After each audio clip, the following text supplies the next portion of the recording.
Yo, what's good, everybody? Today is June the 16th, 2026. Most gracious and Heavenly Father, we thank you, God, for allowing us to see yet another day. We thank you, God, just to come for another opportunity to come together, fellowship with one another, have good conversation, and bless your people with our conversation. We ask you, God, that you will bless the viewers as well as their families and all that are going through in these trying times. We ask you just, God, that you would continue to be a provider, be a comforter, and a keeper to all those that are in need. In Jesus' name we pray. Amen. Yo, what's good, everybody? Y'all come on in. Let me know what uh, uh, app you guys are watching on, whether it be Facebook or YouTube.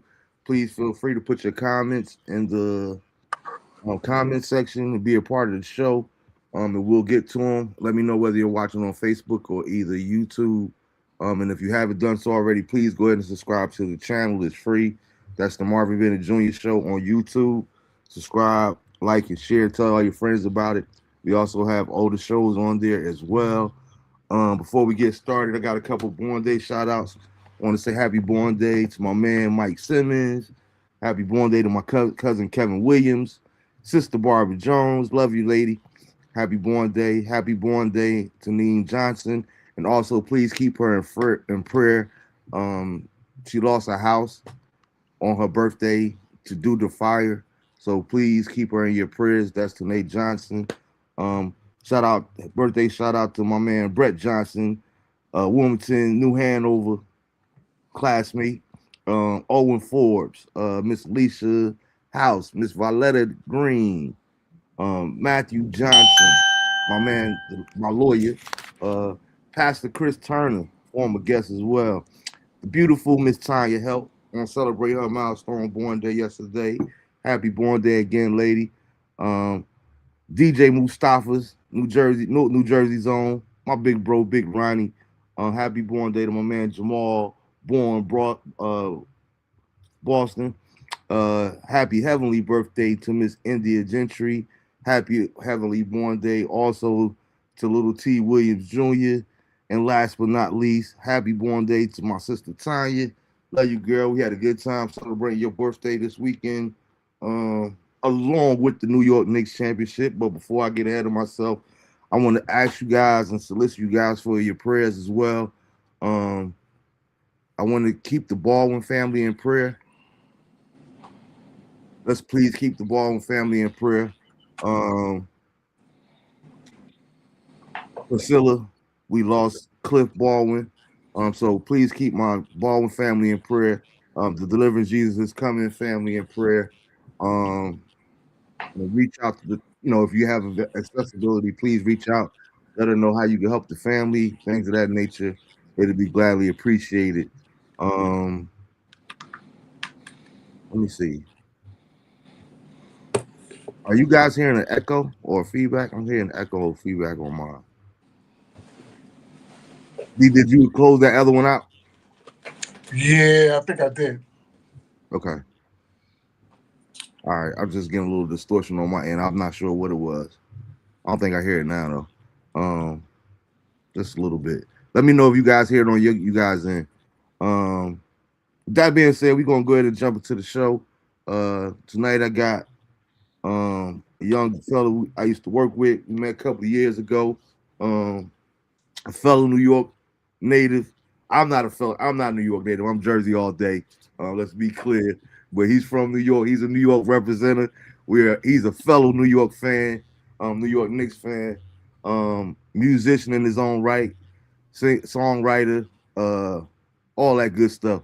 My man Danny McCullers. What's good, D? What's good, man? What's good? Thank you for having me up here, man. Man, no doubt, man. I appreciate getting you on too. And I wanted to say something too because I don't even remember who it was.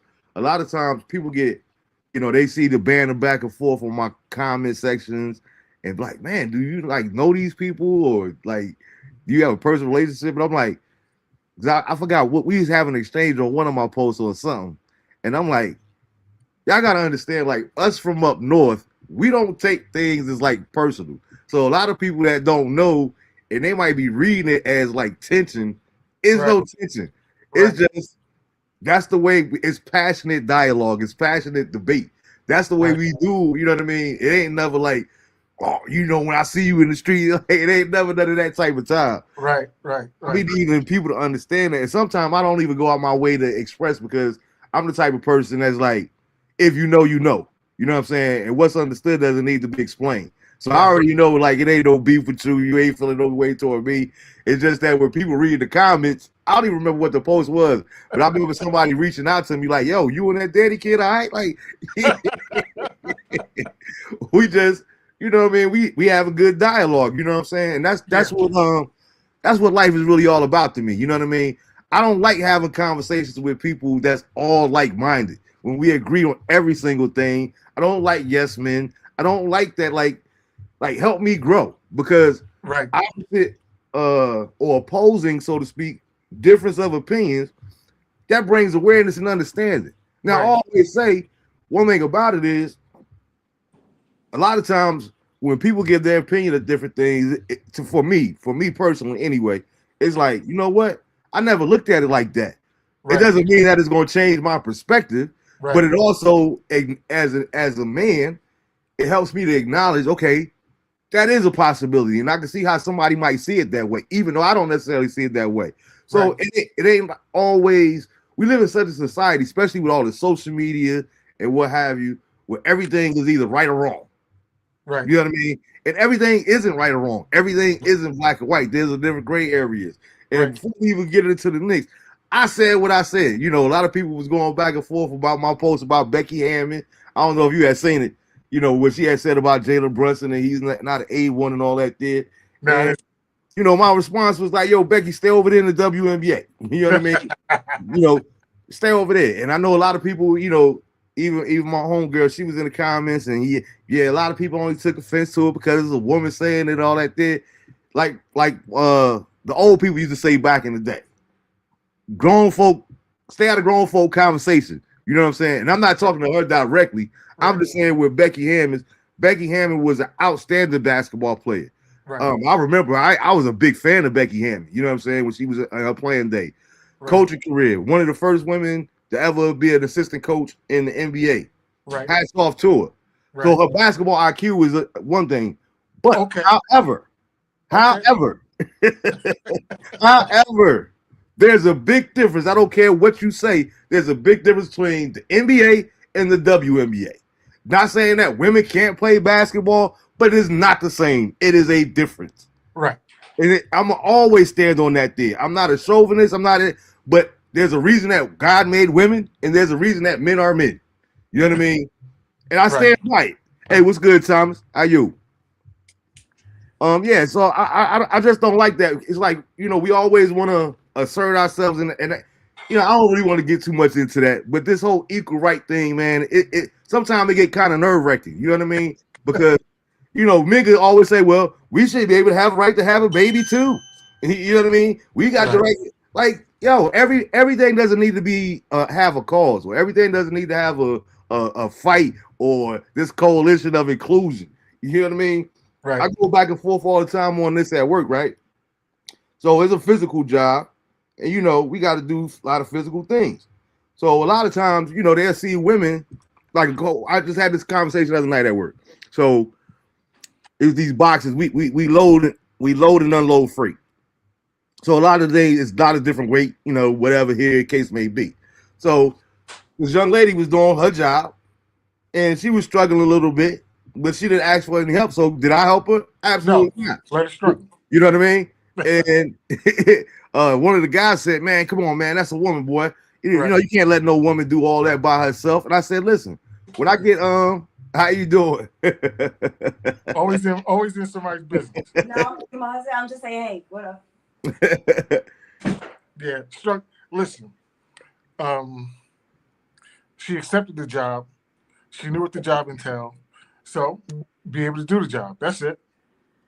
I'm not going to go out my way to do your job and mine unless you're going to split that check with me. Dude, that's exactly what I said to the dude that was saying something to me. I said, listen, on Friday, when we get our paychecks, she's not giving me a portion of her check. No, you know what I'm saying? Now, and that's the thing. You know, I hear this all the time too. Like, you know, a lot of women they say, well, I just want somebody to take care of me. And then the same token, well, I don't need a man for nothing. I'm Right. independent. I got my Right. own. So which one is it? Like, but that's another topic for another day, man. How you been, bro? I've been good, man. I really have. I've been good. Hey, what's good, Mark? What's that? Now I was saying what's good to Mark. Mark was in the comment. He said, shout out to Oh, my fam, Danny Mac. yeah, man. I've been good. I'm better now that the chip is in New York. The trophy's in New York. Um, that was a little stressful, but other than that, we good. We good. Yeah. How you been, man? Man, hey, blessed, man. I'm highly blessed and highly favored, man. I literally just got back from up there a couple weeks ago. My home church, they celebrated 50 years of ministry. Deliver Jesus is coming, so that was a blessing. And funny quick story, I just seen, like I said, Mark was in the comment. Wait a minute. That's your that was wait. That's your church? Yeah, The one in born the and one, raised. the one in Irvington? Yes, Bishop James H. Everett. Yeah. I used to live across the street from there. Wow, that's crazy. Those apartments in Irvington? Yeah. Garden. Yeah, they got me good. Man, small world, bro. Yeah, they on Marshall Street. Yeah, I know exactly what you talking about. Yeah, they showed us the beautiful model apartment. Mm-hmm. So we thought we was like, oh yeah, this is great. It's only 20 minutes from New York. And we moved over there, and I was like, what is this? It was different, man. It was different. Yeah, Joe, I got another one with me tonight, man. But we ain't gonna just talk Knicks. We're gonna get into some other topics too. So just sit tight. Hold your hate for a little bit later, bro. Oh, you said hold your hate. Yeah, well, man, Jew. Me and Drew love going back and forth. That's my brother, though, man. Me and Drew go all the way back, man. Okay. But yeah, man, before we get into the Knicks, tell the people a little bit about yourself. I'm from New York for real. Okay. I was born in Brooklyn. My birth certificate says so. I grew up down the street from Marcy Projects. I'm from Sumner Projects. I watched Woodhull Hospital be built. I've been a Knicks fan for a very long time. I can't say from birth. The last time they won was 1973. I was only 5. And my father wasn't a basketball fan. He was a baseball fan. Okay. So it wasn't a Knicks thing for him. I picked up the Knicks a little later on. And I was one of the people in New York that had Knicks license plates on my car. Okay. And I got a lot of hate for that. And my middle finger went up a whole lot behind that. I was like, I don't care what you say. I'm a Knicks fan. I've been a musician all my life. Mm-hmm. I think, my post, I think one of the posts that caught your attention was me talking about old school artists trying to sound like new school artists. And I just didn't think it makes sense because when you ask people about great music, the first thing they do is they reach back and they talk about the old school stuff. And I'm like, so if you do old school, if you're an old school artist, why are you trying to do something different than what people already like? Mm-hmm. If they like it, just do it. Yeah. And for some reason, people have a hard time, just being who they are. I understand people trying to make, trying to get the young kids, the 18 to 24-year-olds. That's cool. But, I mean, if you spend your time focusing on them and not being true to who you are, then your music is going to suck. Mm-hmm. It ain't going to go nowhere anyway. It'll be an up and down thing, That's why I think, if we name drop, I think Bruno Mars did such a great job when he pulled back, all that old school vibe, old school vibe stuff. Everybody immediately clicked towards it, and I'm like, well, there you go. That's what he does, and he just did it. And all of a sudden, he's got a hit on his hands. But, that's me. I'm just, I live in North Carolina now, trying to take it easy. But, I'm a New Yorker for real. I'm a New Yorker that lives in North Carolina. No doubt.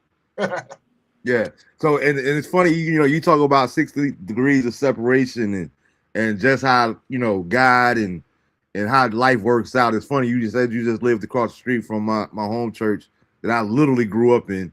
Right. Member of my church all my life, or that church all my life until I actually left the state of New Jersey.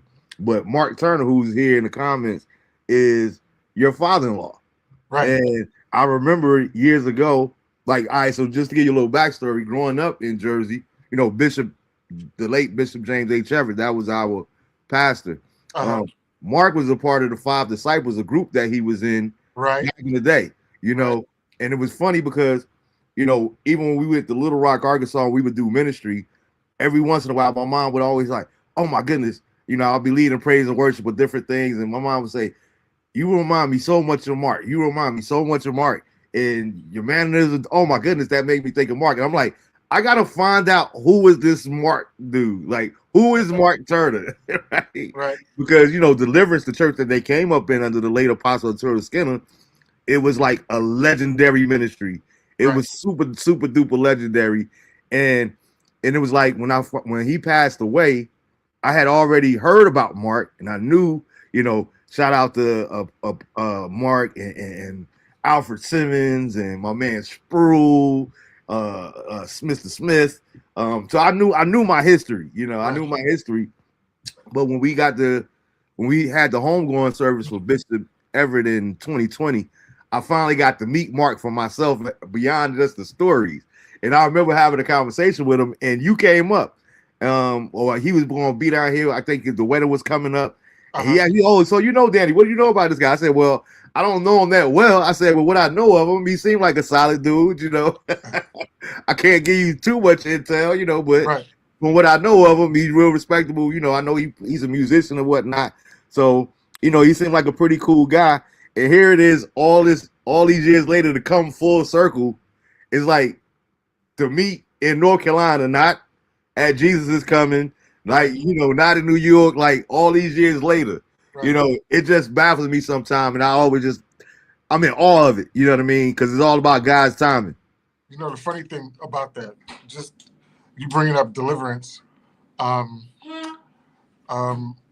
wife says that when she was praying about a husband, somebody told her that she needed to be specific and be intentional about what she was looking for. And there were certain criteria that she was looking for. She wrote out her list. It wasn't criteria. And she wanted I should have went in her room. But I just wrote this stupid list that everybody talks about, and I happened to get this that met every point, which was hilarious and great. That's it. I love you guys today. Well, one of the things was she said she wanted the person to be either be a musician or musically inclined or understand that music, and she wanted them to understand church and how she grew up. And she grew up in Deliverance.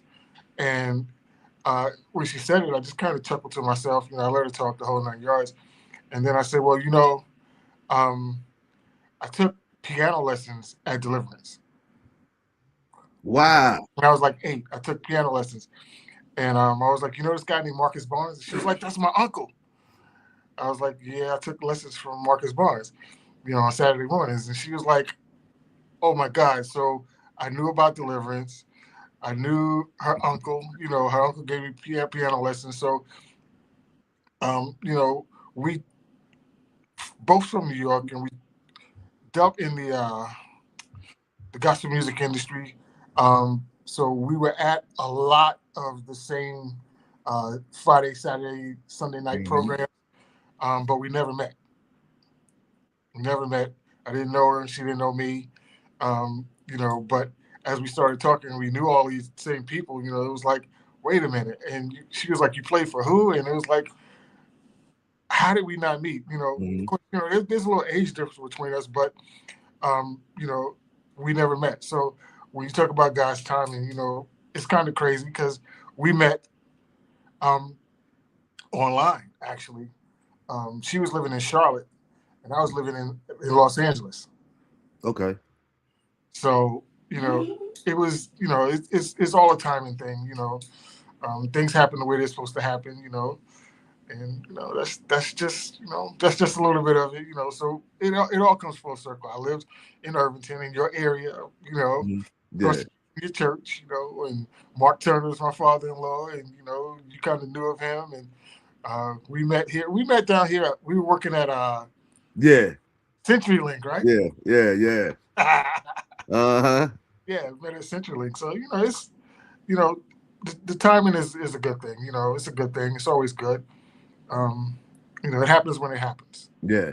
And it's Just a, like it's a it's a big world, but a small world at the same time. at So the what same. I would say is welcome to the family. Because like you said, Marcus, shout out, I forgot, I omitted Marcus Barnes' name when I was talking about the five disciples. Right. But, Oh my shout God. out, Sorry. shout out to my cousin Marky. Shout out to Keith, rest in peace, Keith, Gerard, my cousin Shaka. So your wife is my cousin. We just never met. We're all family. Literally, my parents and her father Mark, they literally grew up together. So it's like I know about proxy. We're family by proxy. Right. I'm just saying that's so awesome. I'm leaving him alone. I'm so sorry. So welcome, hey cuz. Hey, cousin.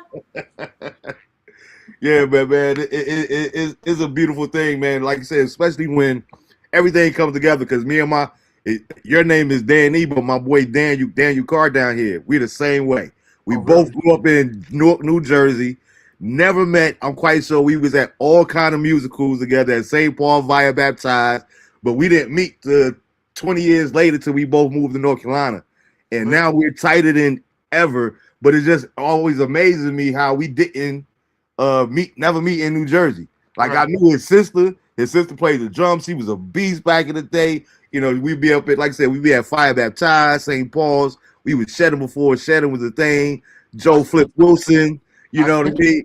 I spent time at St. Paul. I spent time at St. Paul. Natalie Wilson. I'm still trying to get Nat on the show. Nat says she don't want to come on the show since she has a project coming out. I'm like, no, Nat, we got to get you on the show just so we could give you your roses, because that man, listen, that is a statement in the gospel community, and that impact of the album that she had is still lasting all these years later. The girl directed, like still it's still a classic, straight classic. So I got to get her on here so we could give her roses, man. Yeah. But like you said, man, it's been 53 years since the Knicks won. I'm over elated. I'm over elated. My man, Rodney, he always teased me. He went to college with Rick Brunson, so he feels his sense of entitlement in the mom and all that there. So he always hey, what's good, Rod? I ain't even see you in the car. 2 Carolina cats repping the Knicks. Now we, like you said, we just live in North Carolina. We're not Carolina cats. But he the same dude I was just talking about. He always teasing me, like, because when we first got Jalen, I'm like, man, I don't know. Is the question mark was out there, and it's like this. I'm still not a Jalen Brunson fan. Let's be clear. I'm not a Jalen Brunson fan, but however, I do like him. I like him a lot, and he is that dude. I just don't like him. I don't care for his style of play, and I say this all the time. Right? This is what I say as a former hooper and somebody that knows the game. I always say this about Jalen, and it's not that he's a bad. Like I said, he's not a bad player whatsoever. That, like, the numbers don't lie. My problem with Jalen is Jalen's gift is his curse. Jalen, in my opinion, he takes way too many bad shots. The problem is a lot of them go in. Now, when people say that, well, that's not a good shot. Listen, when you know basketball, when you know the game of basketball, a good shot, you can miss a good shot, and you can also make a bad shot. You know what I mean? You know what I mean? So it's like he's almost like he reminds me of a point guard, Carmelo. It's like in spurts. It's like the ball, the offense goes kind of stagnant when the ball is in his hand, because everybody's waiting to see what he does, as opposed to a free-flowing traditional. When you got a traditional point guard that's setting everybody up, getting them in their spots, it's kind of different when everybody's standing around watching and waiting to react to what he does. That's my only negative, and it's not a bad thing. It's just from my perspective. Okay. All right. So I'll say this. Mm-hmm. You can't make a shot that you don't take. Absolutely not. And Of course, back in the day, we would call him a ball hog. Okay, got that. Uh-huh. But sometimes somebody coming in with a different style of play, a different way of doing things, shakes things up, and it's not very easy for other people to make the adjustments. And I think a lot of that happened, especially with the Knicks during the playoff runs. Mm-hmm. They kind of changed the way they did business, and changing that playoff during the playoff runs, people weren't prepared for it. They didn't know what. Mm-hmm. I know what it's like for somebody to say, "Well, he's not a 1A person." Yeah. Mm-hmm.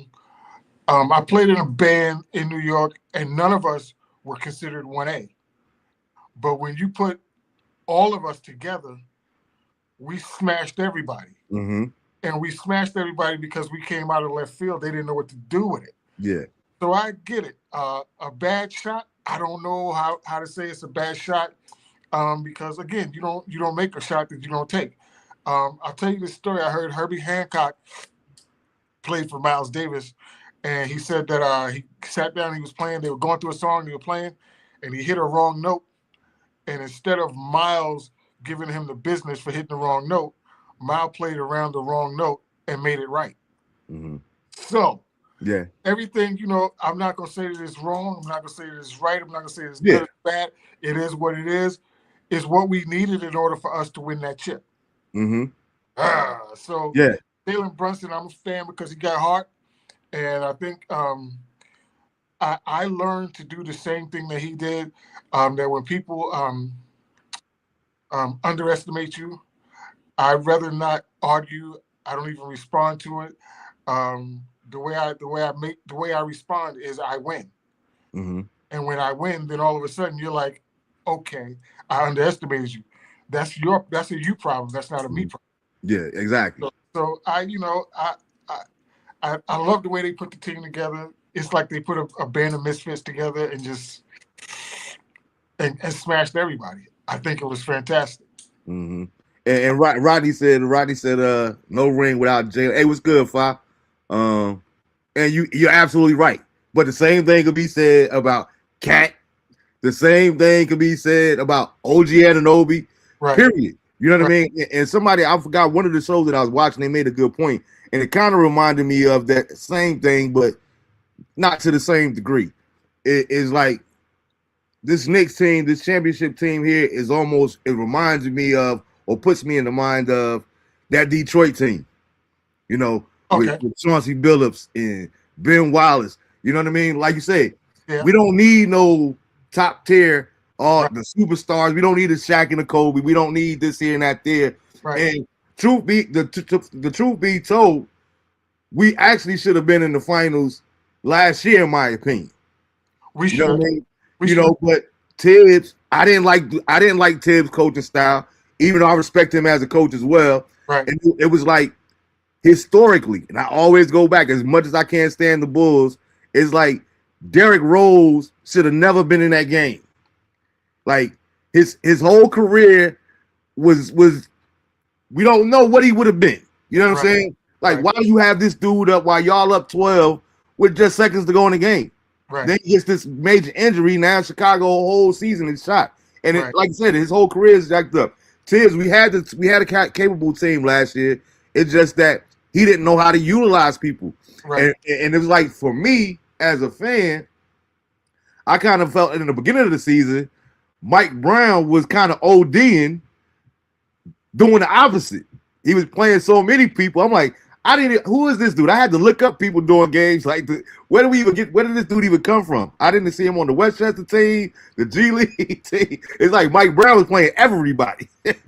but you know what? Sometimes, man, and I'm speaking from a musician standpoint. Sometimes, like I play for a church, and what I had to do in order to find the right fit, I had to swap out musicians quite a bit. So it was funny because they would see a drummer come in and he would play a couple of weeks and then he'd be gone. Somebody else. And they were like, yo, what's going on? And I was like, I got to find the right fit. And it took a while to find the right fit, but I had to play a bunch of people. Yeah. And, you know, and people were like, well, that person was good. And I was like, yeah, but it's still not the right fit. And, you know, a lot of us are Monday morning, you know, Morning quarterback. Yeah. and we coach from the stands and all that kind of stuff. But a lot of times, as we don't see what they see, you know, sometimes I can understand Mike Brown saying, "Yo, I want to see what Anunoby's going to do when I put Cat when I put him in there with Cat. Let's see what. Okay, let's put him, Cat, and Robinson on there at the same time. Exactly. Okay, let's pull Robinson out. Let's put, you know, you got to see it, and you can't always see it in practice because people, you know, when we live, when we doing things for real, we move a lot different than we do in practice. So yeah, I got it. You know, I got it. And like I said, I got it too. I didn't have a problem with it. It just was funny to me to go from one contrast to the opposite end of the spectrum in such a short time frame. You know what I mean? Right. But like you say, and that's what makes a chef a chef. Like you gotta mix the different ingredients to get that right thing. One thing I love about this team is the chemistry, and I'm almost wondering. I want to know your take on this here. And I'm about to get to that too. Five said, hold up. Rodney said Jalen Brunson in the final 33 points a game.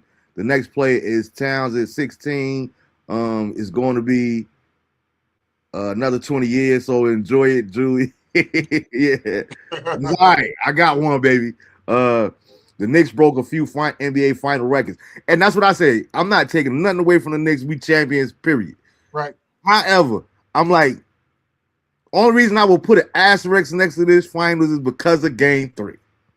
And the reason I say that is because Trump, his presence, destroyed it. This is already a historical run.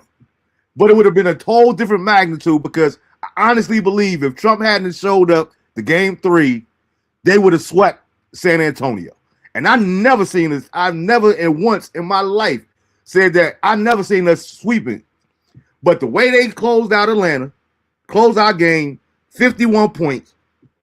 To go into Philly, I knew we would beat Philly, but I didn't think they would sweep Philly. Closed them out with 37 points. Then Cleveland. Oh, man. We got Donovan Mitchell and James Harden. Another sweep. Right. This historical run. Right. Like, yo, that one loss. Right. And people be like, yo, you come on, man, you can't blame Trump. Yes, I can. Because I was up there, bruh. The energy in New York City was that around this run was crazy.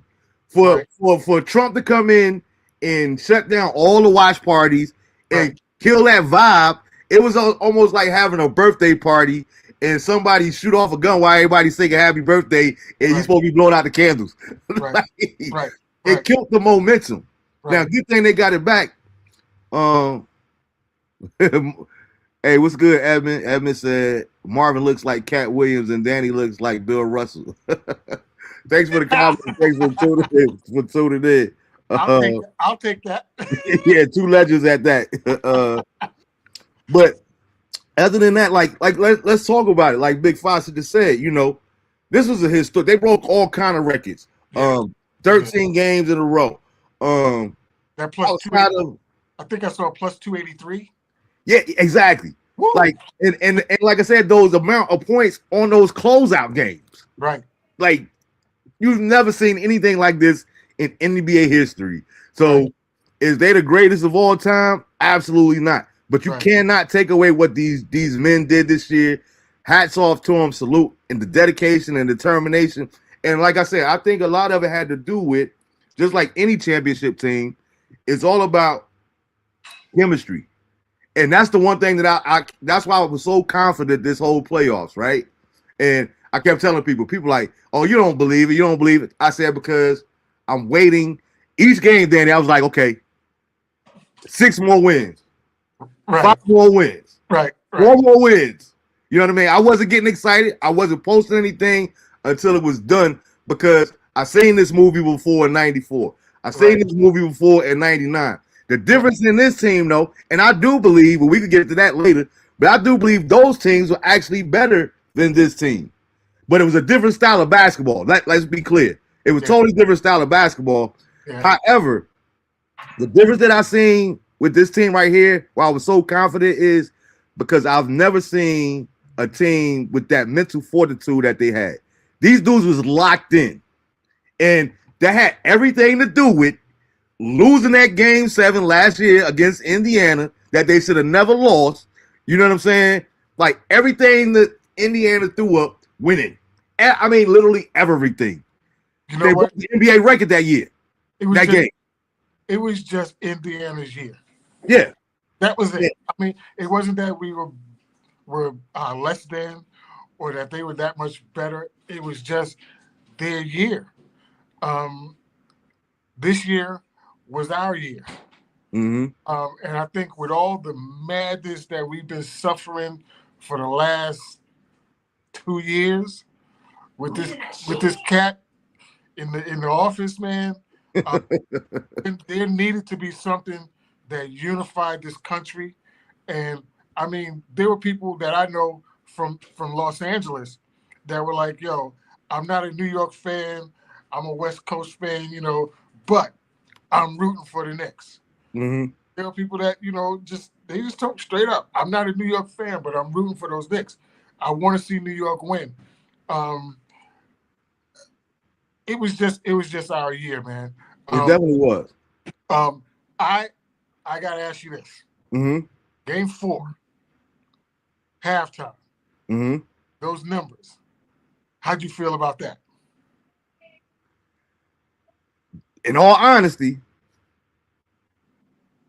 I just felt like, and it sounded like Monday morning quarterbacking, but I honestly, in my heart of hearts, I 100% felt the same way that a lot of the players, and now that they talking about it, I felt the same way they did. If we could get this down to from 29 to 15 by the fourth quarter, we might have a chance. If we could get it down to maybe 12 or so, you know what I mean? Just chip away. You're not going to go on a 29-0 run. Just keep chipping.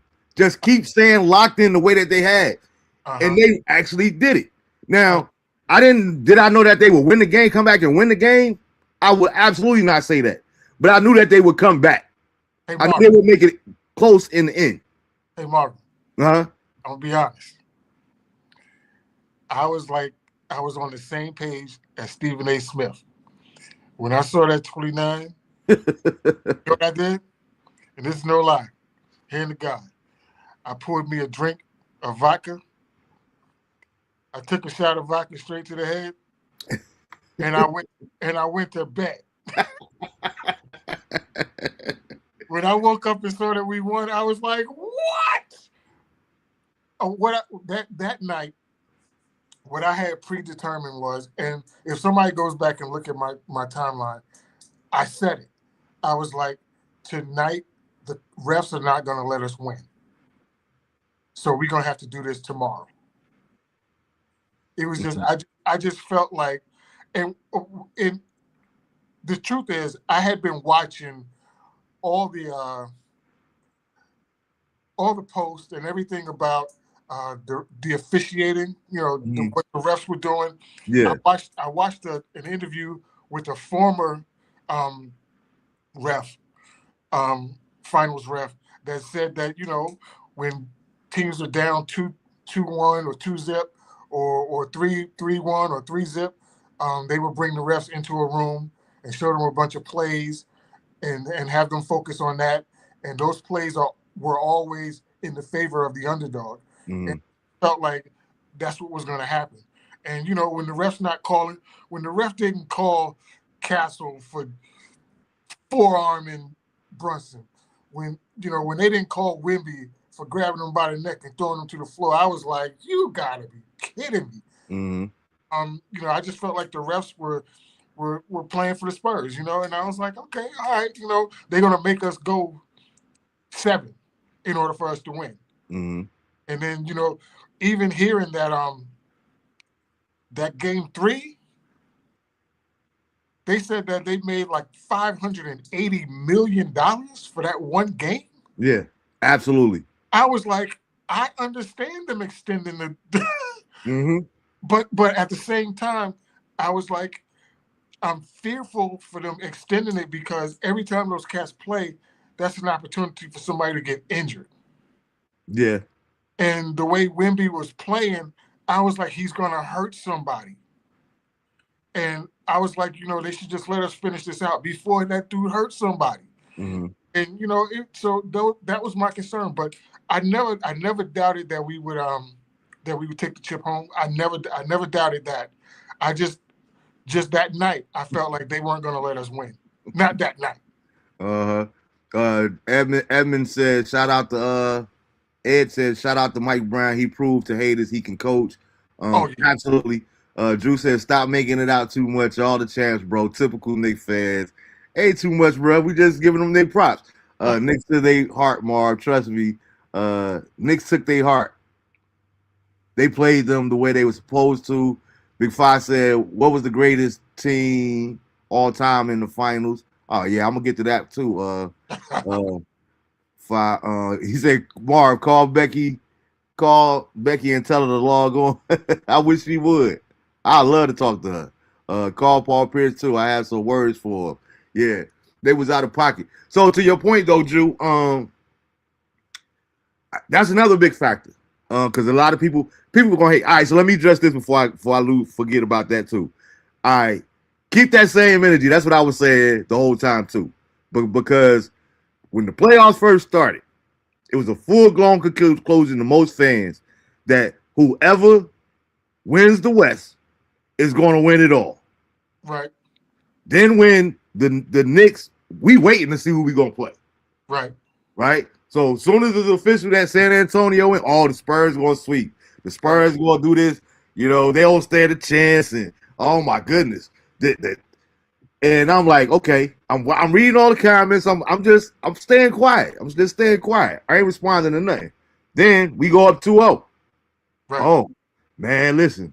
I don't know, man. Wait. Go up 2-0 on the road. In San Antonio. Whoa. In San Antonio. Now all of a sudden, you switching up. No. And that's one thing I like that's what I can respect about you. My man, Big Five, who was in the comments, Drew as well. I like talking sports with people or talking anything in life with people that have no problem with saying, you know what? I was wrong. Right. Don't just get on TV and don't change the whole narrative. You know what I mean? No, stand on what you said before. Right. I stand corrected. I was wrong. I like that. Right. But when people can't do that or acknowledge that, nah, man, I knew the Knicks was going to win, stop it. Stop it. You did not know the Knicks was win because you had the Knicks to get swept. Right. You were saying that you hope we might get one game. You know what I mean? So stop that now.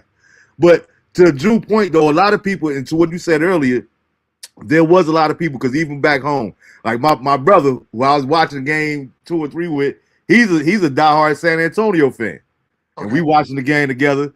And he was saying, like, even if we lose, before the even started, even if we lose, I will be happy for the Knicks. Like, a lot of people are literally happy for Knicks, the Knicks fan, because it's something, like I said, it was just electrical, and it was a good time to be alive.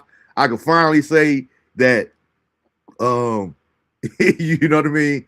Yeah, like, can we? Yeah, that was funny too. It's like I finally get to say that I've seen all my sports teams win a championship on every level in my lifetime. The Knicks was the only one I've been holding out for. My Yankees, my Giants, you know what I mean? Florida State, North Carolina basketball, like all my teams don't win a championship except for the Knicks. It was like, oh my goodness. I was so overwhelmed, bro. And the way, like I said, it wasn't just that they won it. It's the way they did it. Now, what I will say to Drew's point is, and this is what I was saying when we was up 2-0, and me and my brother was going back and forth about them in San Antonio. I said, listen, this is our year to tell you. I said, we're going to win this year. This is our year to win. Mm-hmm. Because at the end of the day, San Antonio, if they don't break that team up, they ain't going nowhere. They're going to be a problem. Right. Castle, Harper, the Jersey kid, Harper, Wemby. But here's the difference, too. The Knicks won. They won fashionably. Right. But hands down, Mike Brown definitely outcoached Mitch. He did. But you know what? But Mitchell Mitch don't have the experiences Mike Brown does. And that's my whole point. Like you can't help the hand that you're dealt. Right. You got to play the hand that you're dealt. That's not his fault that he is inexperienced, but that played a part in it too because of the decision making. Like I understand that you got De'Aaron Fox and what you brought him in for, but you got to go with Harper. You know what I mean? You got the way we had no answer for him. Right. So I thank God that he didn't make those necessary adjustments. Just like to your point, in game 3, when we were down 29, right? No, game 4. When we was down 29, I think the series goes 2-2 up, to get tied up. If he had just been smart enough to put Harrison Barnes in the game. You know what I mean? Because now you got this veteran that's been in this level before to say, you know what, look, fellas, we got to settle down. You know what I mean? For him not to play all that game, I was like, thank you. Thank you. Thank you. Because there's no way in the world, and everybody want to keep talking about they got to trade him and this here and that there. Stop it. It is not his fault that the team lost a 29-point. You know what I mean? I don't care about that shot. The team lost a 29 point. That's on all y'all. Right. There's no way in the world you're supposed to lose a finals game after being up 29 at halftime. And 20 in the fourth quarter. I think, it lends to experience. The Knicks have been there before. Mm-hmm. They had experience, man.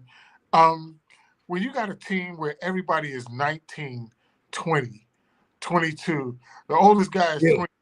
Come on, man. They just didn't have the experience. And then the coach didn't have the experience. So, it says something about experience. Somebody, there needs to be a veteran. They need to have a floor general. They needed a floor general. If they had a floor general, we would have been in real trouble. Absolutely. But they just didn't have it. And you know what? I'm happy they didn't have it this year. I'm happy they didn't have it this year. It was America needed this. America needed this, and New York needed this. New York is getting some W's, man, right now, and I'm proud of it. I'm proud to say I'm from New York. I'm happy to see it. Whether we'll see it again anytime soon, I don't know, but it don't matter to me because we saw it this time. Again, I had never seen it in my lifetime, and I got a chance to see it. Just like I got a chance to experience a black president in my life. We might not see it again, but I got a chance to experience it. Thanks for the comments too, Magnus. I'm gonna get to those in a minute. Big Fox said, "Who is the greatest Knick of all time?" Now let's stop that too, because me and Roddy was going back and forth on that too before we won. If the Knicks win, now that they have, but he was asking if the win, does that put Jalen Brunson as the greatest Knick of all time? No. Absolutely not. No. He moved up by far. No. But he is not the greatest Knick of all time. He barely breaks the top 5. You know what I mean? Right. And just my opinion, I'll put it like this, Fi.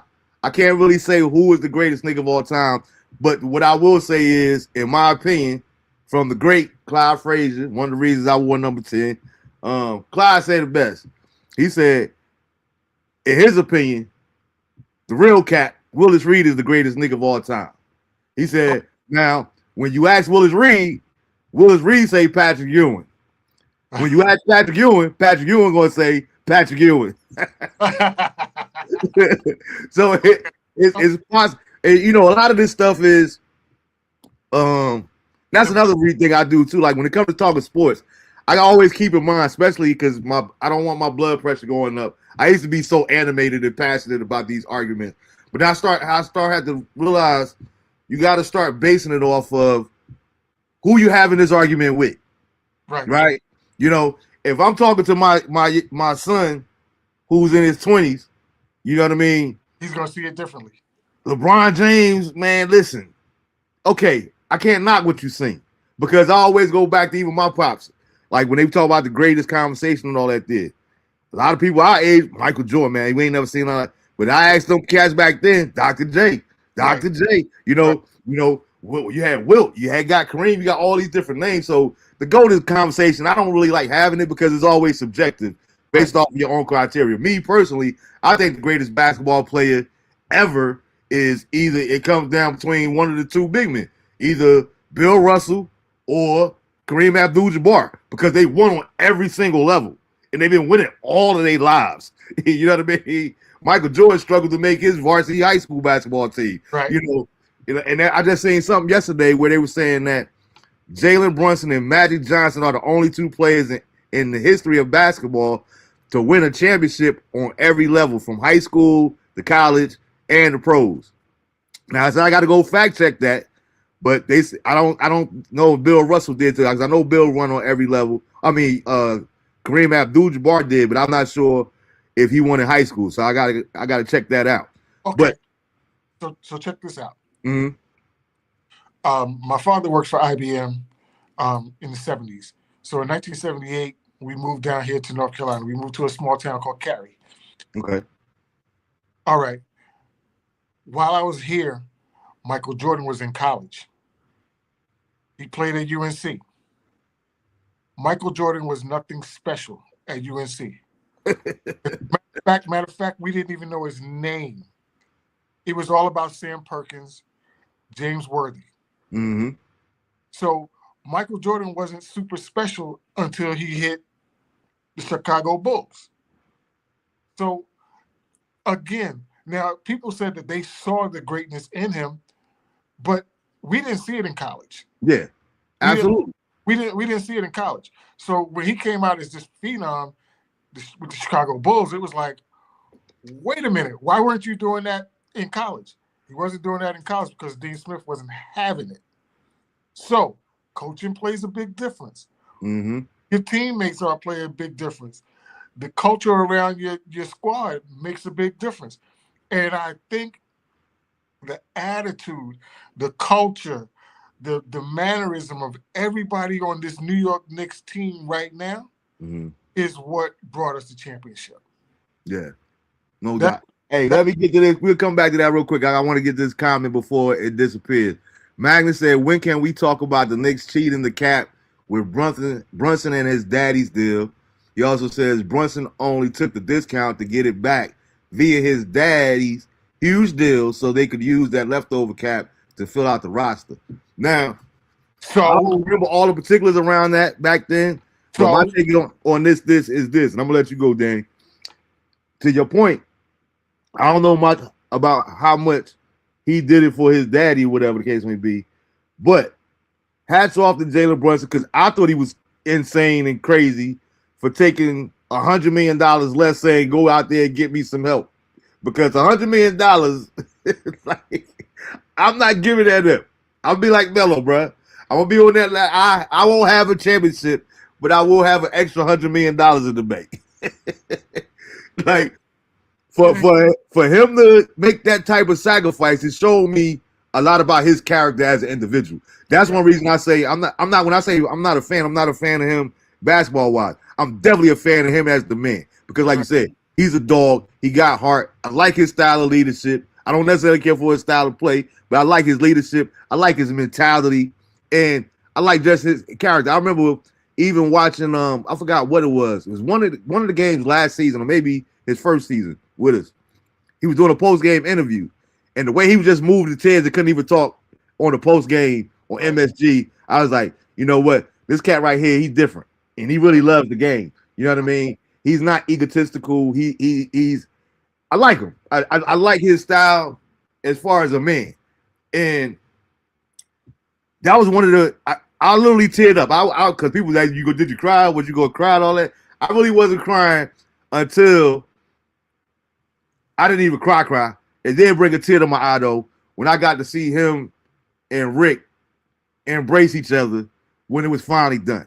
Because as a father, I could only imagine, Rick Brunson, journeyman in the NBA, sacrificing all this time with your family.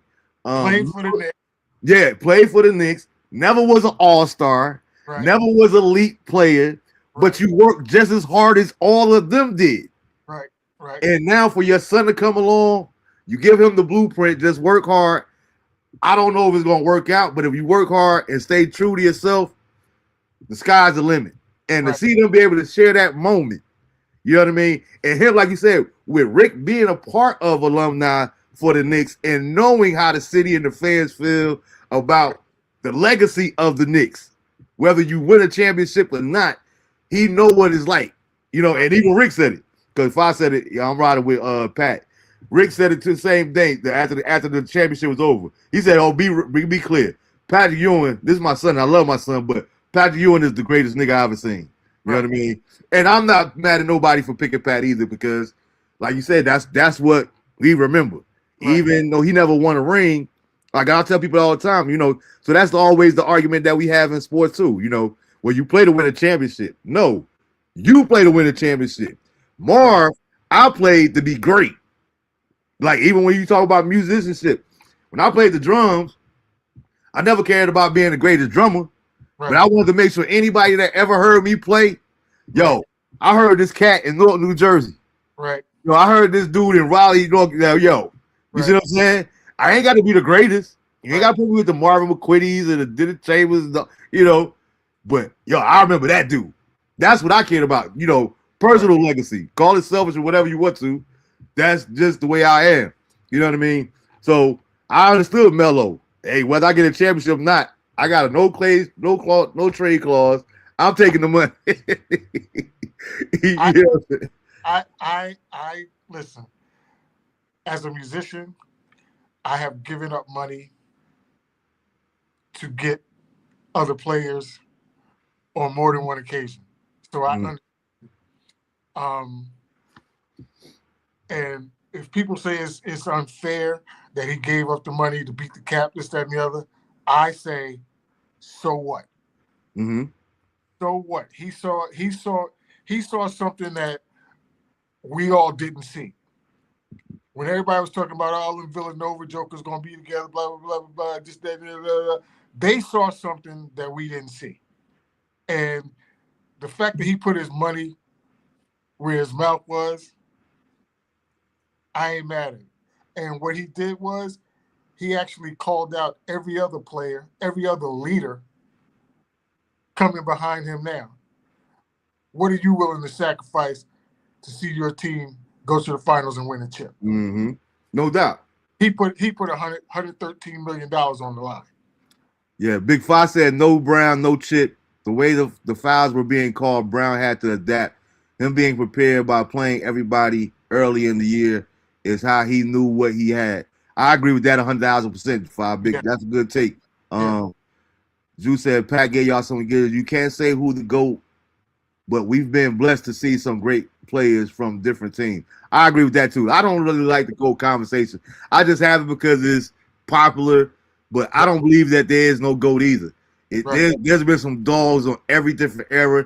You gotta factor in the different rules. You gotta factor in what each person has a different criteria. You know what I mean? When we talk about when we do shows on hip hop, you know what I mean? Some people is about lyricism. Some people is about who writes your rhymes. You got ghostwriters, you know, all these different. So everybody has a different criteria. That's where it gets kind of tricky. Thanks, Rod. Rod said Kareem won 3 high school chips. I thought that sounded kind of off for them to be the only 2, but hats off to either way. That's good company to be in.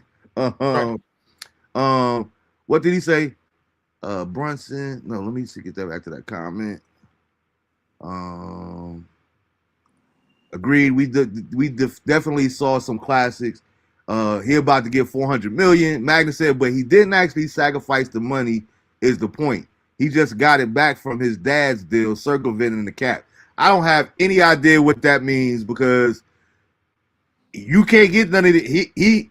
What you saying that even though his dad got the deal, part of that money for his dad's deal was his? Like, that don't make sense to me. My money is my money. My daddy money is his money. Right. I don't understand how you come up with that. Rodney said his deal is up in 2028, so next season he about to get the max. The Knicks will not let him sniff free agency. Absolutely not. 4 years, 158 million. Jalen said, yeah, I'm good with that. Yeah, and that's what I'm saying, right? I'm with it. I'm just saying. And I say that too. I say it jokingly because I'm not giving up 100 million, but I get it because, like you said, when you got 156 million, and I'm quite sure they can't never say it publicly, but a lot of times what they doing is because I remember this coming out years later, even when Barkley went to Houston. Okay, because of the salary cap, we only allowed to give you XYZ. Right. But off the books, look, meet me in my office. We're gonna work something out. Right. You know what I mean? So a lot of that be going on there too. It's just that with the salary cap and legalism and all these different kind of things, you got to go around about sometimes. But I'm quite sure all these players, they had that conversation. Look, if you take this $100 million left, you're gonna get it on the end. Patrick Mahomes did it the same thing in Kansas City. You know what I mean? Right. So it looks like you're giving up this great money, but you already worked it out with the owners. We're gonna give you a percentage of the team after you retire, whatever the case may be, front office. But you're gonna recoup that money. Right. Magnus said it would be nice if the Spurs can sign Harper dad to a huge deal as an assistant and sign Harper on a team-friendly deal in the future, help fill out the roster. And that's what I was about to say too. Like, your whole argument isn't really making sense to me because if I'm not mistaken, we got Rick Brunson as a coach before we even got Dallas. Before we got Jalen, so that's not making sense to me. And I'm not quite sure Ron Harper would be a good coach. No disrespect, but the way he studied, I don't even know if he could be able to communicate with the players. Even though Ron was the man. He got his championship rings and everything else. So I get it. I get what you're saying. I don't agree. I agree to disagree with you. But salute to the Spurs. Like I said, I don't think that the Spurs are going anywhere as long as they don't break that team up. They just got to make some different adjustments. And back to the reason why I brought up Indiana last year, that was another reason why I was so confident that the Knicks will win this year is because losing that game the way that they did against Indiana, and there was nothing that they could do after beating Boston, the world champions, just like San Antonio did this year. They beat the champions OKC. It's like that taste of defeat, bro. You never want to feel that again. But they get so close.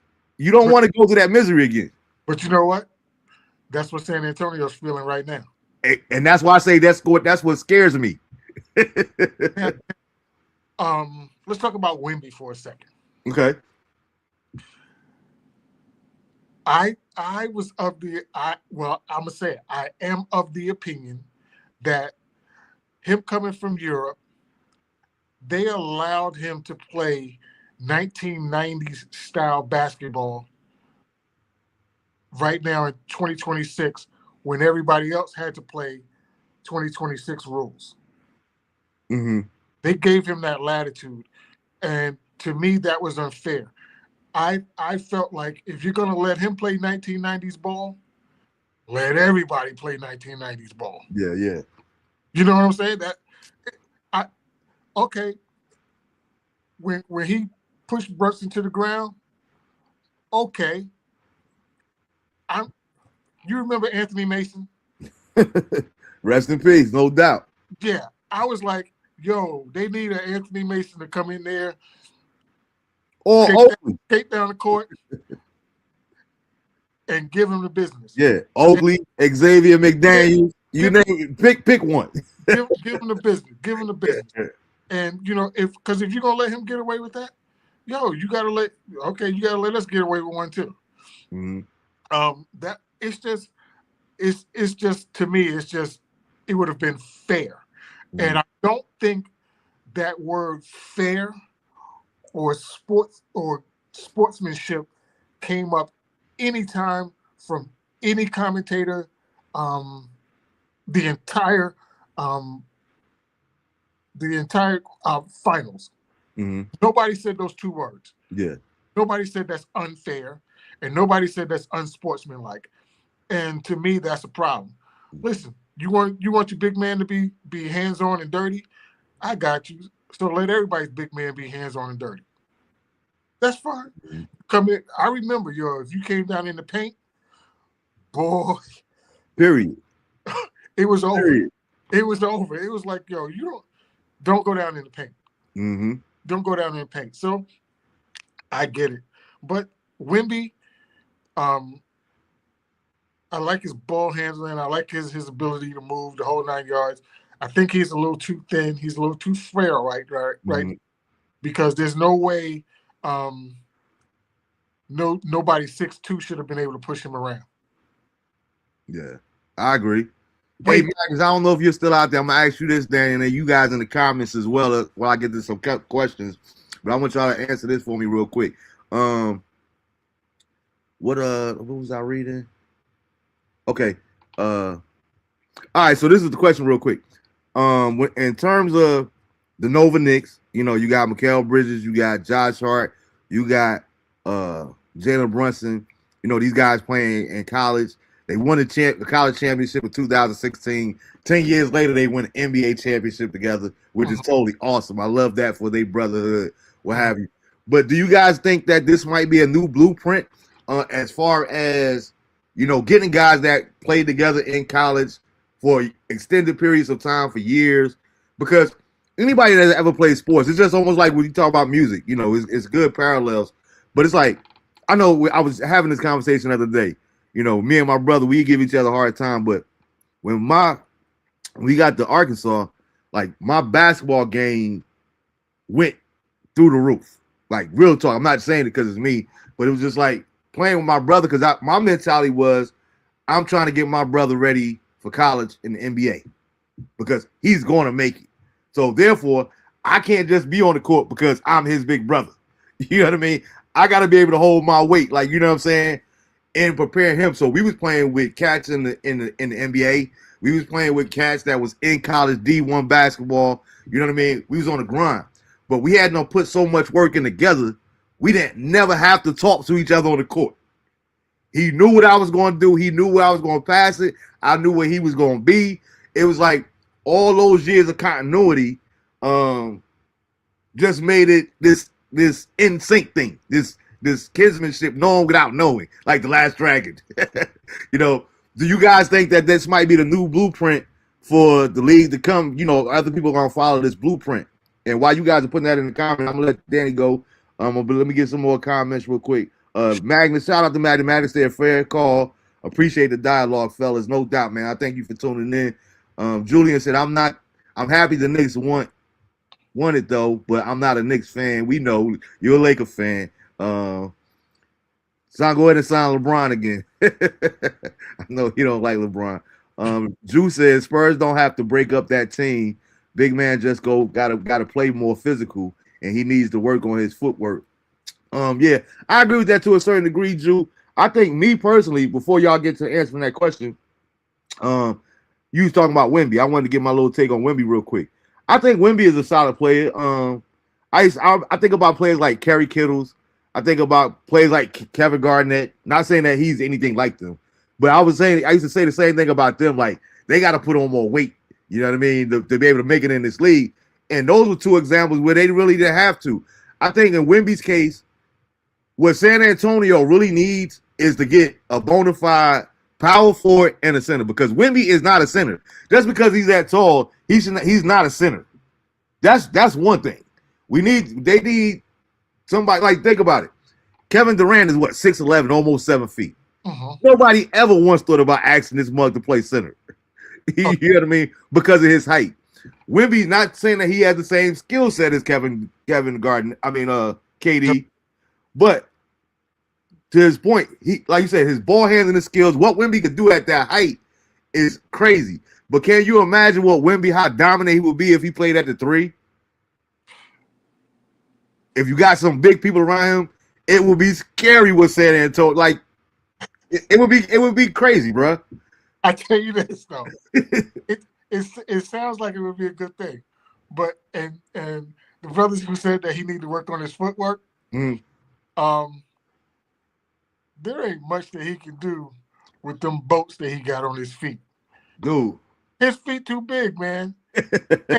You know what? They talk about how he played and he's tired by the fourth quarter. Yo, he carrying around them big ass feet. And them shoes, he tired, man. Yeah. He's tired, so yeah, he needs to get his cardio up, because Yo, when you look at his feet, man, they look like they're about 3.5 feet long, man. That was a major problem too. Like I didn't understand with his age, like with you being so young, how are you burnt out every fourth quarter? Because even if you go back to the OKC series, like he be struggling late in them games. Like you too young to be having those cardio issues, bro. Them shoes too heavy. It's a Drew's point, and I know for a fact he did work with Akeem Olajuwon and Kevin Garnett this summer. So I guess he's trying. He at least he's trying. He's not doing anything about perfecting this game. But to your point, you're right.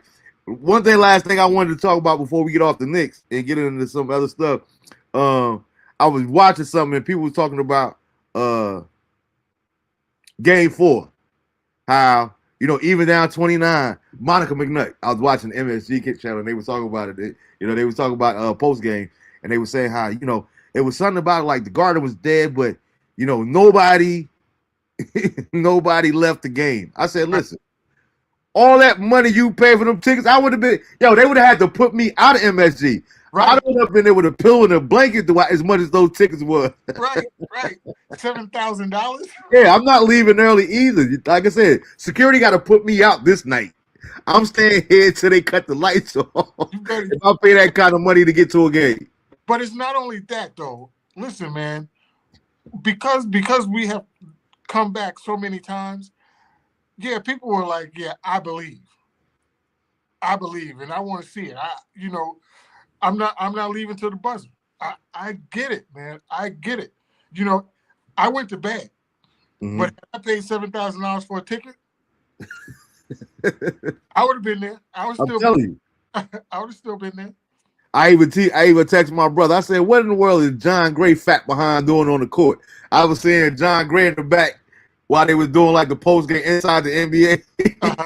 John Gray, he walking back and forth on the court. I said, "Really?" Yeah. I was like, I ain't even gonna get into the offering money and what he doing at the game and all that there. So I believe John alone. But it was crazy just to talk about the enormity of the tickets, bro. When we were still playing Cleveland, I went on Ticketmaster and I looked to see how much if the Knicks win if they win the Eastern Conference Finals, how much was tickets going to be for the finals? Because either way, we already knew that even if they won, they were going to be, the lower seed. Right. Whichever West team came out. So the first game will be at Garden. When I checked the last week that we was playing Cleveland, I believe it was the last game that we played Cleveland, and I looked on Ticketmaster. Tickets was going for $3,400 for the nosebleeds. Wow. Right.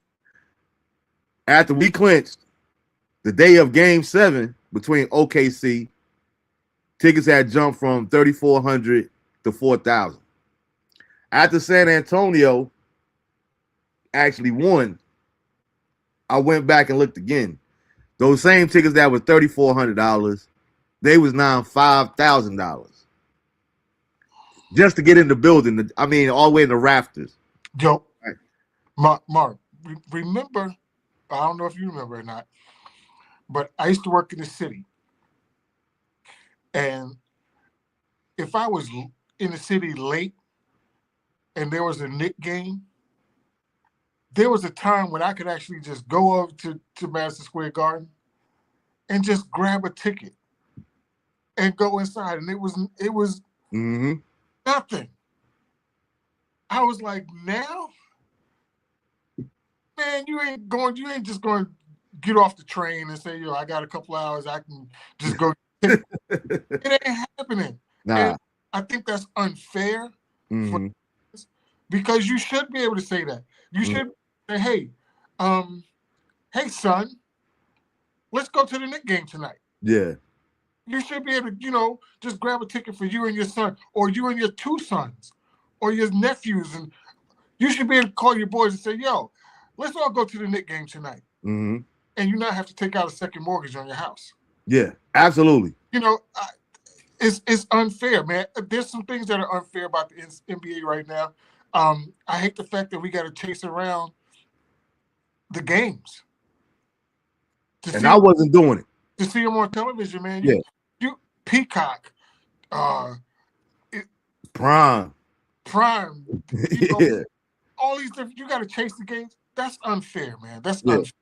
And it's out of pocket. It's definitely out of pocket. And I refuse it. They was laughing at me at work. Did you watch the game last night? Nope. I listened to it on Sirius Radio because I refuse to get Prime. I refuse to get Peacock just to watch a basketball out of principle. Like you say, this greed in the society that we live in now is ridiculous.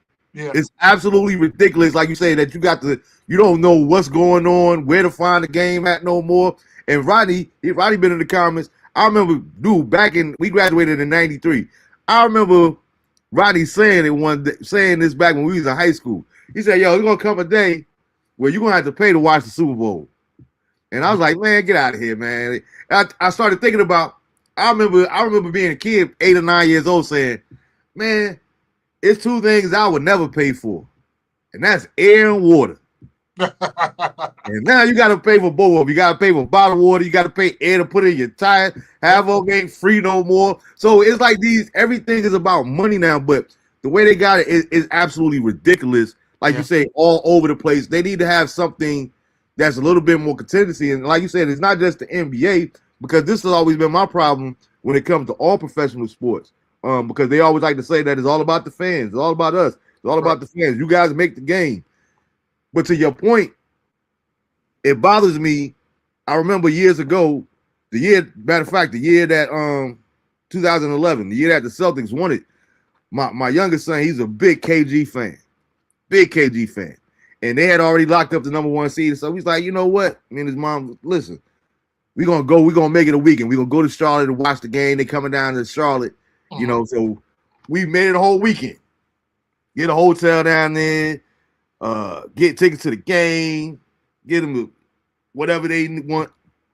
Dude, we get to the game, and I couldn't even enjoy the game. I didn't even sit with them during the game. That's how pissed I was. Wow. Right? Because the Celtics had already clinched. Rajon Rondo was not there. Ray Allen was not there. Yeah. Kevin Garnett was not there. I mean, the least you could do when people spend their hard-earned money to come see you play, you could at least have the decency to come sit on the bench. You know what I'm saying? Like it used to be. Yep. Like, listen, man, I agree. I definitely agree. But if the NBA can do it, they're gonna do it, and they're gonna get away with it. You know what I mean? If they can get away, they're gonna get away with it. But again, I told my peeps in New York, I need them to send me a bunch of New York Knicks paraphernalia, because I'm gonna wear it all year this year, even down to wintertime. I'm gonna have me a Knicks jacket, the whole 9 yards. I'm gonna wear it all year, and then whatever happens in the finals next year, then that'll be that. But this year, I'm gonna represent all day, every day. Check this out, man. I got this. It's a Knicks towel, right? Okay. With the Velcro that you can wear around. That's what you did. I've literally had this for 20 years, bro. And have never used it. Wow. Guess what I'm gonna do? I'm gonna use it Thursday after I shower, as I get ready to watch this parade, bro. Right. I'm using it finally. Julian said, "There's a lot of weight." So just your opinion. Mm-hmm. Just your opinion. I saw this thing where they asked the question: Should the Knicks invite Tibbs to the parade? My response is, if they want him there, yeah, they should invite anybody they want there, and that includes Oakley. Mm-hmm. If they want Oakley there, invite him. Mm-hmm. What you think about that? So, real quick, I'm gonna get to that. Drew said there's a lot of weight he's lugging. Bones are heavier than muscles. He also said, I remember meeting Ewan as a little man, went to the rec. That was one of the best days of my life. It seems like he was touching the roof. This was in MSG. That's what's up, Drew. Hey, what's good, too? To that point. Speaking about that, uh-huh. One time I was backstage at 106 in Park. Okay. And Shaq came there that day. No lie. When he came walking down the hallway, we all had to get against the wall. He was that wide. He took up the entire hallway. Huge. Yeah. And a lot of those cats, man, it's like you don't realize how tall and big they are until you actually see him in person. Yeah. It's not compared.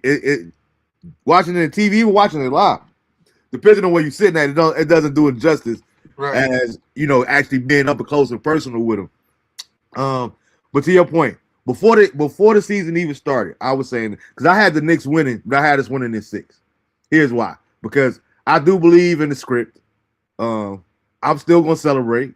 I do believe a lot of this is scripted. And I said when I looked at those ticket prices again, because all right, so that's the point I was making. By the time we got to game 2, I went to see how much tickets was going for, bro. They wouldn't even show you any prices anymore. This is before game 2 of the finals actually started. If you have to ask, you can't afford it.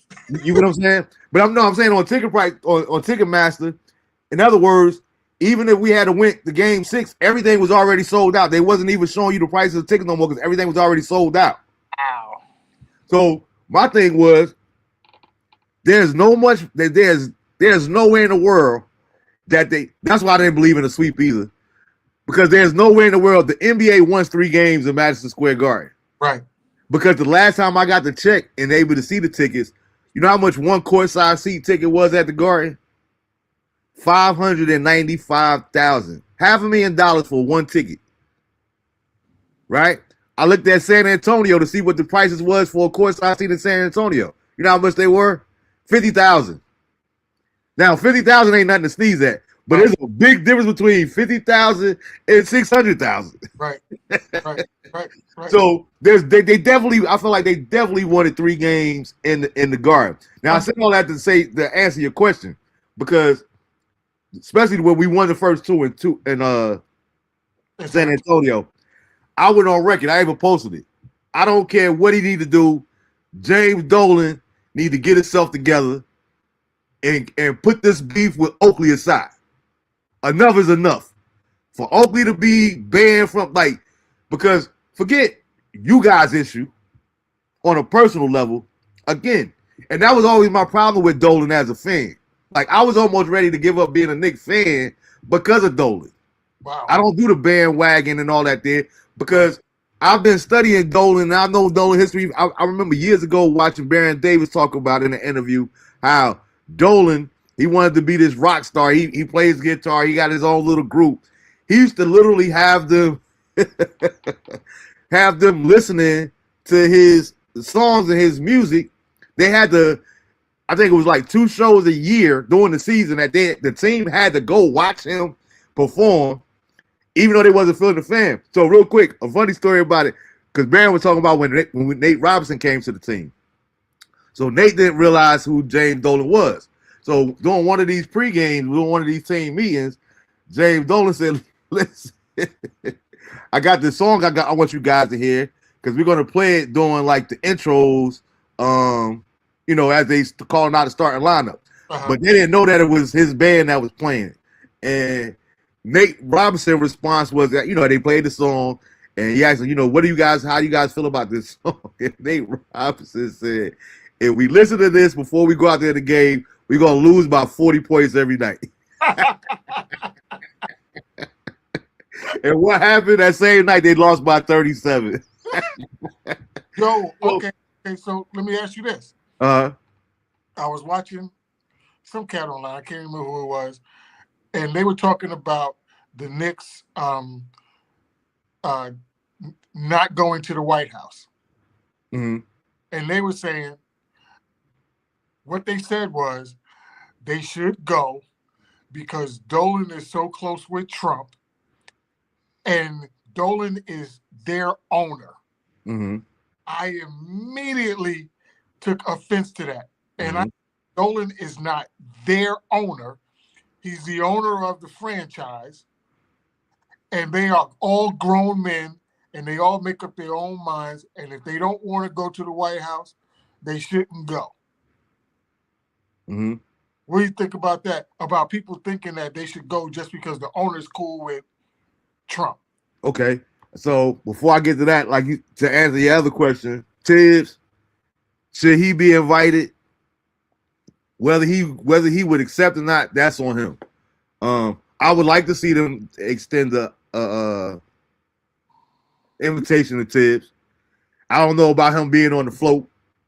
You know what I'm saying? Because I feel like there's a part of me that feel like the only reason he hasn't gotten it in that he's not in this position to be a part of all this celebration is his own doing because of his own stubbornness. Right. You know what I mean?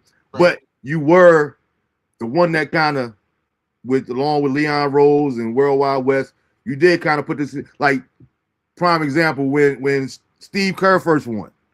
I was highly offended because that was Mark Jackson's team that you won with. Right. You see what I'm saying? And we know that Mark got blacklisted because of whatever, his religious beliefs and different things of that nature there, which is a little different. But however, you was blackballed and, because of you standing up for what you believe in. Right. To answer your question here, this is a problem. So and that people they like, man, you got to stop it.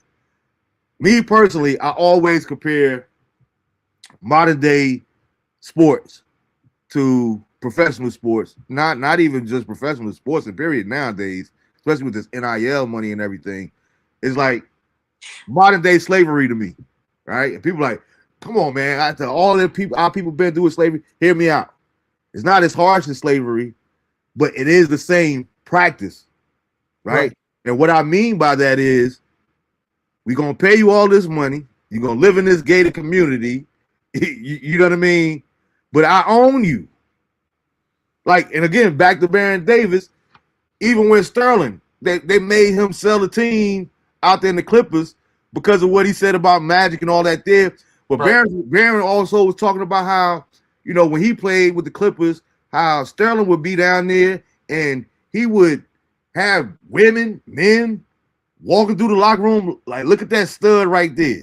That's my good boy right there. You know what I mean? Like, these owners, it's the same practice, it's the same mentality.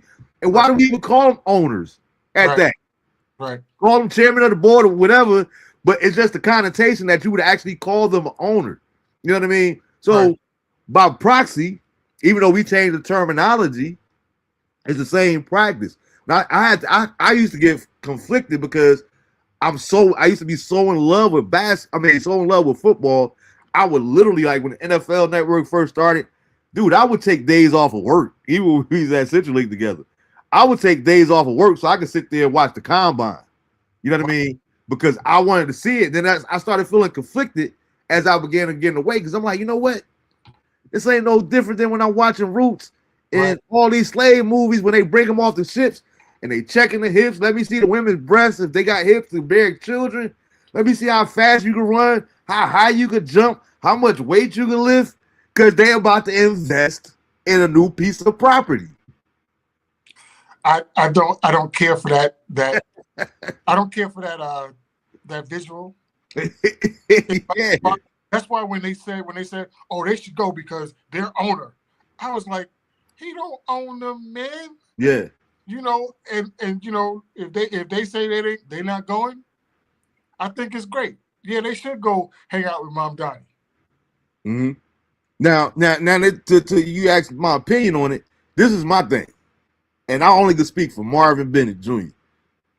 I'm the type of person, and people that know me personally. I don't know, Marv. Slavery wasn't a choice. I get what you're saying. I'm not saying that it's the same as slavery. All I'm saying is it's the same practice. Whether it's a choice, whether you sign up to be a job and all that there. That's the point that I was going to give. It was good too, Walt. But that's the point that I was making. Anybody that know me know I'm a principled dude, right? People ask me all the time, well, if you had to do this here and then you don't necessarily believe it, but they was going to give you $100,000 to do this show, would you take the money? No, I can't miss no money I ain't never had. Right. You know what I mean? And I'm never going to compromise my integrity for anything or anybody. That's just me, though. Right? Having said that, I don't care whether you paying me a check. I don't care what it is. You're not going to make me do nothing I don't want to do. Period. Now, you can kick me off the team. All right, long as my check clear for the contract, we can go our separate ways. You can trade me, you can do whatever. But if I don't want to go to the White House, I'm not going to the White House. Right. If I want to go to the White House, I'm going to the White House. Same thing with the Giants. You know what I mean? Like that was a whole big uproar a couple weeks ago with Jackson Dart introducing Trump because people feel however they want to about Trump. And I'm like, yo, Abdul Carter, you out of pocket. I get that y'all teammates, but y'all don't even play on the same side of the ball. Right.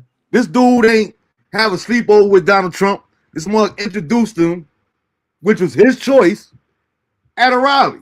Right. He in New York, so they want the quarterback of the Giants.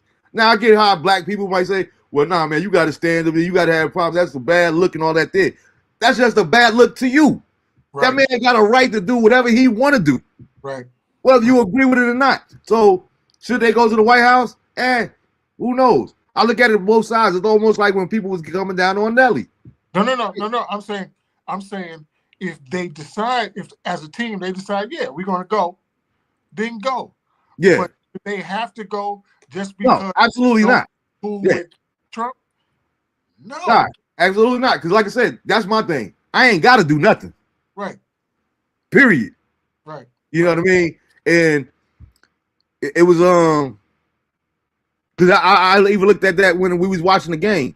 You know, who was he sitting with? Dolan and Trump was sitting there together, talking about the whole game until he took his little nap or whatever the case may be. Right. You know, but people feel some type of way. But it was like even with Nelly, right? People, oh man, how you gonna be performing for Donald Trump and all that there? First of all, don't get mad at me because I ain't as salty as you feel when it comes to in terms of Trump. Right. I'm not saying he's a good guy. I don't say he don't deserve it. I'm saying that people can feel however they want to when it comes to Donald Trump. Right. That ain't my argument. I ain't got nothing to do with it. Right? But I also get how somebody like Nelly, like, yo, I get to perform for the president of the United States. This is the highest position in this country. Right. That might actually mean something to him. Right. And that's okay. Right. That's his right as an individual. It don't mean that it gotta mean something to me. And it's like I think we all gotta, you know, we're in a society now where everybody feel like they gotta pick and choose, or I can't associate you if you this here and that there, or I just don't want to be biased. I gotta like it's just whack to me. Now, to be honest, I have some friends that are Trump supporters, and we go back and forth sometimes, and then we agree to disagree. But it's no love lost. That's my point. You have it a right, shouldn't be. Now listen, we from New York. We know Donald Trump. We've been knowing Donald Trump all our lives. We know how he get down. Now, when he first said he was going to run for president, I laughed because I said he's not serious. And then when he started, and then every time he would say something crazy, I was like, he's trying to opt out. He don't really want the job. And he's like, every time he says something crazy, he'd be like, yo, do you hear what I just said? And these MFs are still supporting me.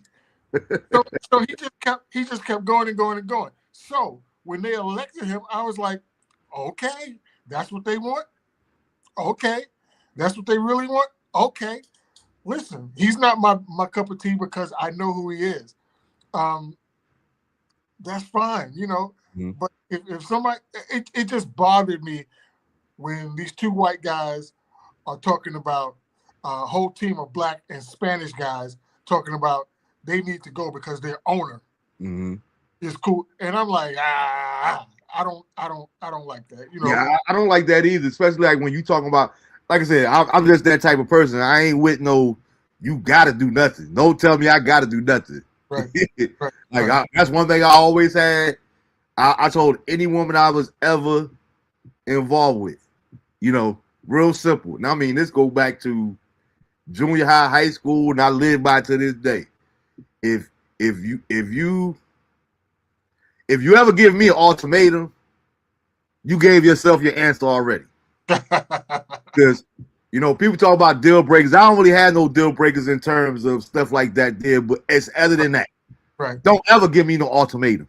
Oh, I got you, bro. Because even if I was going to do it, the way you presented it, don't ever tell me I got to do this or either that. Right. Because it's going to be that. Right. Even if I want to do it. Because I'm a principal dude. When I was dating my wife, I told her I paid my cell phone bill myself. So If I feel like answering, I'll answer. If I don't want to answer, I ain't gonna answer. You can't make me answer my phone. Mm-hmm. Because don't nobody pay this bill but me.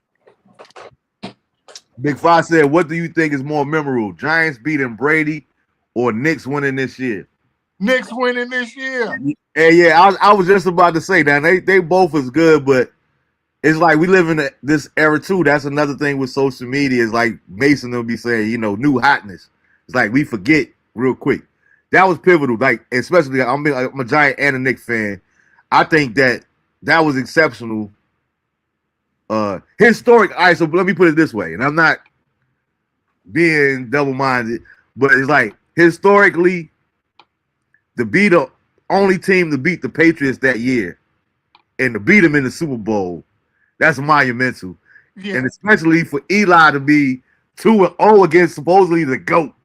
Like, that's gangster. But, Big Five, 53 years, man. 53 years. And like I say, just to see the energy of the city, all the unity. I was watching one other thing because I thought Fat Joe was lying, his capping as usual, that they like to say nowadays. But it's literally footage of this was, I think this was before the finals even started. Is this Hasidic Jew and this young black boy dancing together in the street. It's like, yo, this run has been it's literally done brought and I don't always believe the numbers, but they say crime is down in New York. That's what they say. You know what I mean? But to see every street, every borough, every place just covered with people. Yeah. You know, I even seen one video after the whole celebration where fans was out there actually helping the city workers clean up the city. Yeah, I posted that one too. Yeah. Yo, we ain't never seen nothing like this. We ain't never seen nothing like this, bro. Right. So, like I said, Thursday, bro, it's gonna be great. Pandemonium.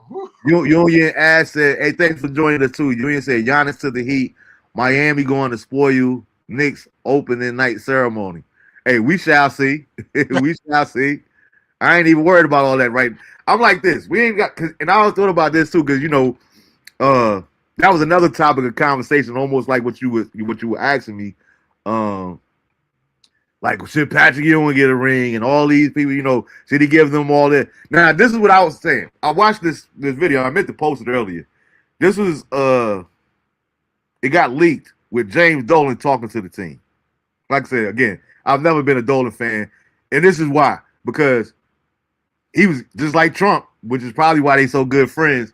He was giving his team, you know what I mean? His daddy was the architect. His daddy was the dude that started Cablevision in New York and all that that got us to the finals and all that before. So he was literally giving his team, and the reason I had brought up his old passion for music was because Dolan, I've seen him say this was years ago, like when they were talking about this before they brought in Phil and all that it was like, we got to win this. The NBA needs New York to be a winner. And James Dolan literally said out of his mouth, what do I care if the Knicks win or lose when we the number one grossing franchise in the league? Whether we win or lose, I'm still making money. So why would I, you know what I mean? Our jerseys are still going out the roof. So I never liked him from that aspect because I like the Mark Cubans. You could be a billionaire and still be passionate about the game. Care about the team. Just don't look at it like, and that was the thing. That wasn't his passion. But I guess he got tired of hearing it, almost like Jerry Jones. Right. Like, you go so long, it's like, all right, look, Jones is looking at you like a owner. Right. Not, you know what I mean? Not this shrewd businessman that you want to be viewed as or whatever the case may be. So that had a lot to do with it. But in the speech that he was telling them, he's like, I don't want y'all having no sex for the next 10 weeks. He was driving home, and it was a good thing. It was during a team meeting. Said, I need for the next 10 weeks, I just need you guys to lock in. I know what you guys can do. He was talking about why they got rid of Tibbs and brought Mike Brown in. I looked at him at a different light after seeing the speech that he gave him, right? But he even told him, he said, once we win this thing, let your wives know for the next 10.5 weeks, things going to be a little different around here, whatever. He said, I'm not telling y'all not to have sex, and don't tell the wives that I'm the one that told you that. He said, but, we're going to have to make a sacrifice, and everybody's going to have to buy in, yada, yada, yada. He said, but when we win it all, let your wife or your significant other know that they're gonna be getting a ring also. So if he's talking about buying championship ring for the players and their teams, Spike Lee need to get a ring. Now inherently, everybody in the front office gets a ring. Yeah, so, but not their wives. I ain't never heard of the wives of the significant others. Yeah, that's a new one. That's what I'm saying. So if he can splurge on for rings for them, he's definitely gonna get Spike. Now with Patrick Ewing, I look at Pat like, and a lot of the alumni, I think they would take the more position like Charles Barkley. I seen Barkley say this all the time. Barkley's like, he would never touch the championship trophy. He would never go to any of that type stuff there because he never won. So even if they invited him, even if the Phoenix Suns won a championship ring, or that has nothing to do with him. Either way, though he's alumni, I can respect that because that's his position. Now, I do believe that as far as they get rings and stuff like that, I don't know, but I do believe that Pat and them, all alumni that could fit, I think they should be able to be on the float for the simple fact that I think that had a big part to do with this season too, bro. Because not only did we seen literally Knicks history every game in the Garden, from Clyde Frazier going on the road, Allen Houston, John Starks, Melo showing up, like, and I always think about my high school team. Like we didn't win no games like that in it, but me and my teammates, Rodney, my teammate, Thomas, who started the first comment in the show, high school teammates over 30 years ago. You know what I'm saying? We still locked in brotherhood. We still remember those bus rides. We still remember those practices. We still remember, all that did. 20 years later, when our high school started winning, yeah, we didn't win a championship, but we took pride in the fact that, we are alumni. You know what I'm saying? So, no, yeah, we don't get to get no ring. We don't get to get no varsity jacket, but we are a part of this championship. You know what I mean? So from that context, absolutely, they should all there. But when I think of, like I said, when I think about not Fat Joe, when I think about Spike Lee, all the money that he's done spent over the years for them going from, like he always say, the blue section up in the nosebleeds and working his way down the courtside seat for the last 40 years, literally in the Hall of Fame as a fan, Spike should get a ring. If the Wives can get a ring, Spike should definitely get a ring. Shout out to Patrick Ewing. Shout out to all the alumni, everybody else. Shout out to all the New York Knicks, man, fellow Knicks fans everywhere. We celebrating together. The parade is Monday. I wish we was. What time you want to leave Wednesday to get up there for, man? Listen, just let me know. just let me know. I'm ready to go. I would tell somebody I swear if I hadn't just got back from up there, I would definitely went up there for that because it's that monumental. You know what I mean? Yeah, man. Yeah. And like I said, I don't know if we ever see it again in our lifetime. But yeah, before we get out of here real quick, I wanted to hit on your post. Let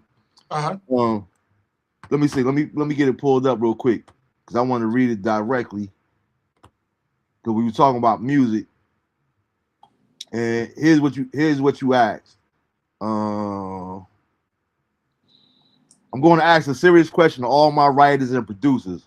We all know that music evolves and changes like everything else in life, but the love for old school music is strong.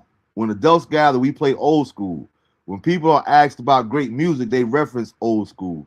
So why are old school artists and producers killing themselves trying to appeal to other demographics? Why not just write and compose great music for your audience? Now, the reason that was so interesting to me because, like I said, I consider myself as a writer as well, musician, singer, lover of music, what have you. And I thought that was a very interesting question because, we will always go back and forth.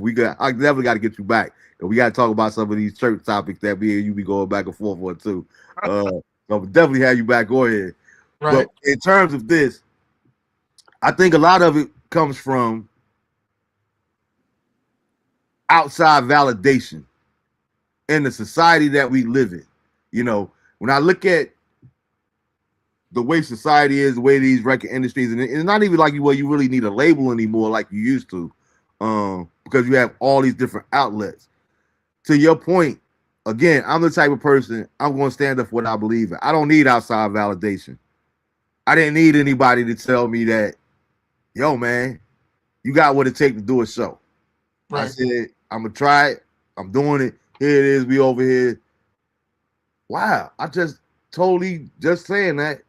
This is, man, I got to do something special next week. Here it is. We got 6 years of the Marvin Bennett Jr. show. June 9th made 6 years, yo. Wow, man. So shout out to y'all, man. I thank all you guys, man, for rocking out with me. Yeah, I'm gonna put together something special for next week, man. But we've been doing this 6 years. June 9th, 2020 was the first episode of the Marvin Bennett Jr. show, and I always was not associated with it, and I always remember it because it was actually the same day as George Floyd's homegoing service. Wow. So 6 years later, we still here and we still rocking. But now do it because I don't care whether it's 3 people viewing, I don't care whether 2,000 people viewing, 5 like people say, yo, we like it. People tell me how much the show means to them, so I continue to do it. And I have no problem with it. I don't worry about viewership. I don't worry about monetization. I pay for all of this. I got to pay monthly subscription for the apps that I've used to be able to present all this. Had to get the computer, had to get cameras, had to, all this kind of stuff, all in my pocket. You know what I mean? Except for what people donate. And I do appreciate when people do donate, or even when they just give me words to let me know how much the show means to them. So I very, very much appreciate that. But however, we live in a society again where people are always, it's always about the next thing. The next thing. All right, what do we do to get all these other people in?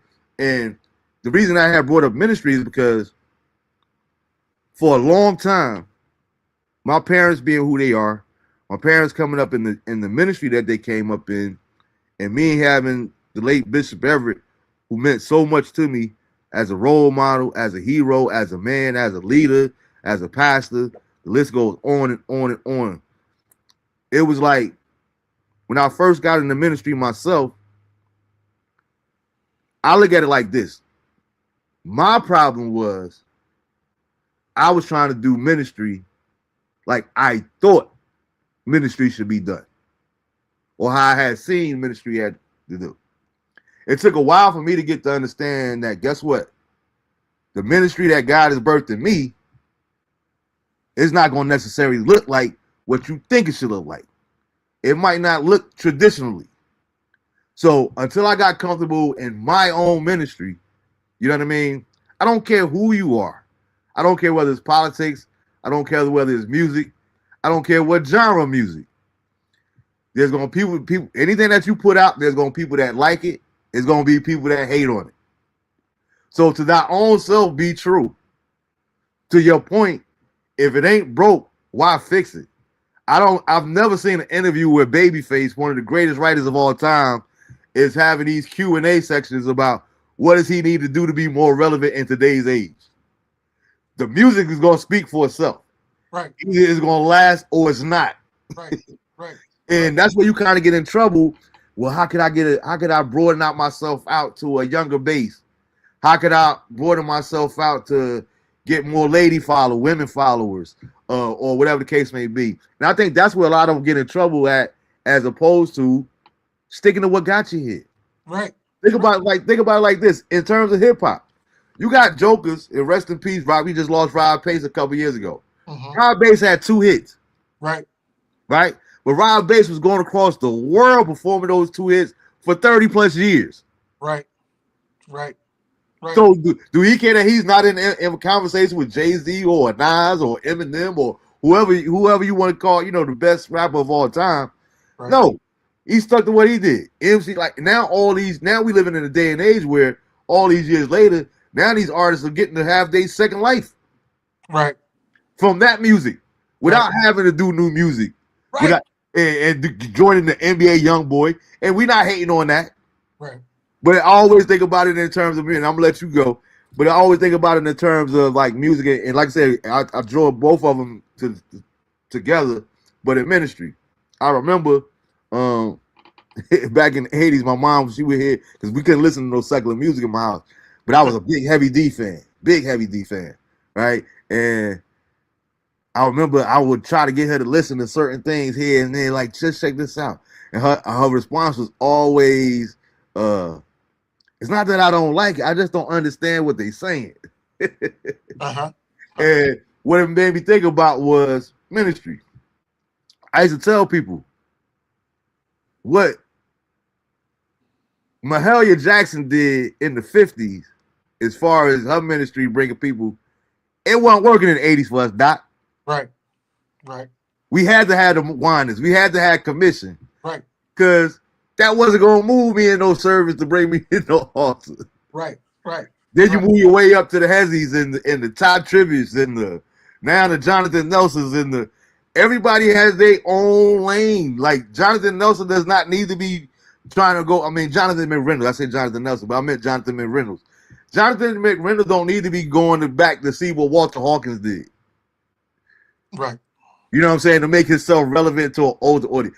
Just birth your ministry, walk in your own lane, be comfortable in your own skin, because it's not going to be for everybody. Right. Just like every ministry isn't for everybody. Right. So to thy own self be true. That's my opinion on it. And I think what it is, like I said, you got to stop looking for outside validation or trying to get your audience is going to be your audience. Period. And the ones that rock with you, they're going to rock with you. You know, it's just that simple to me. Now, if you want something else, if you want to conform, that's your right to do too. But you shouldn't have to feel the need to. You know what I mean? Just to stay relevant, so to speak. I totally agree with what you said, and I'll use these two people as examples. Prince never sounded like anyone else ever.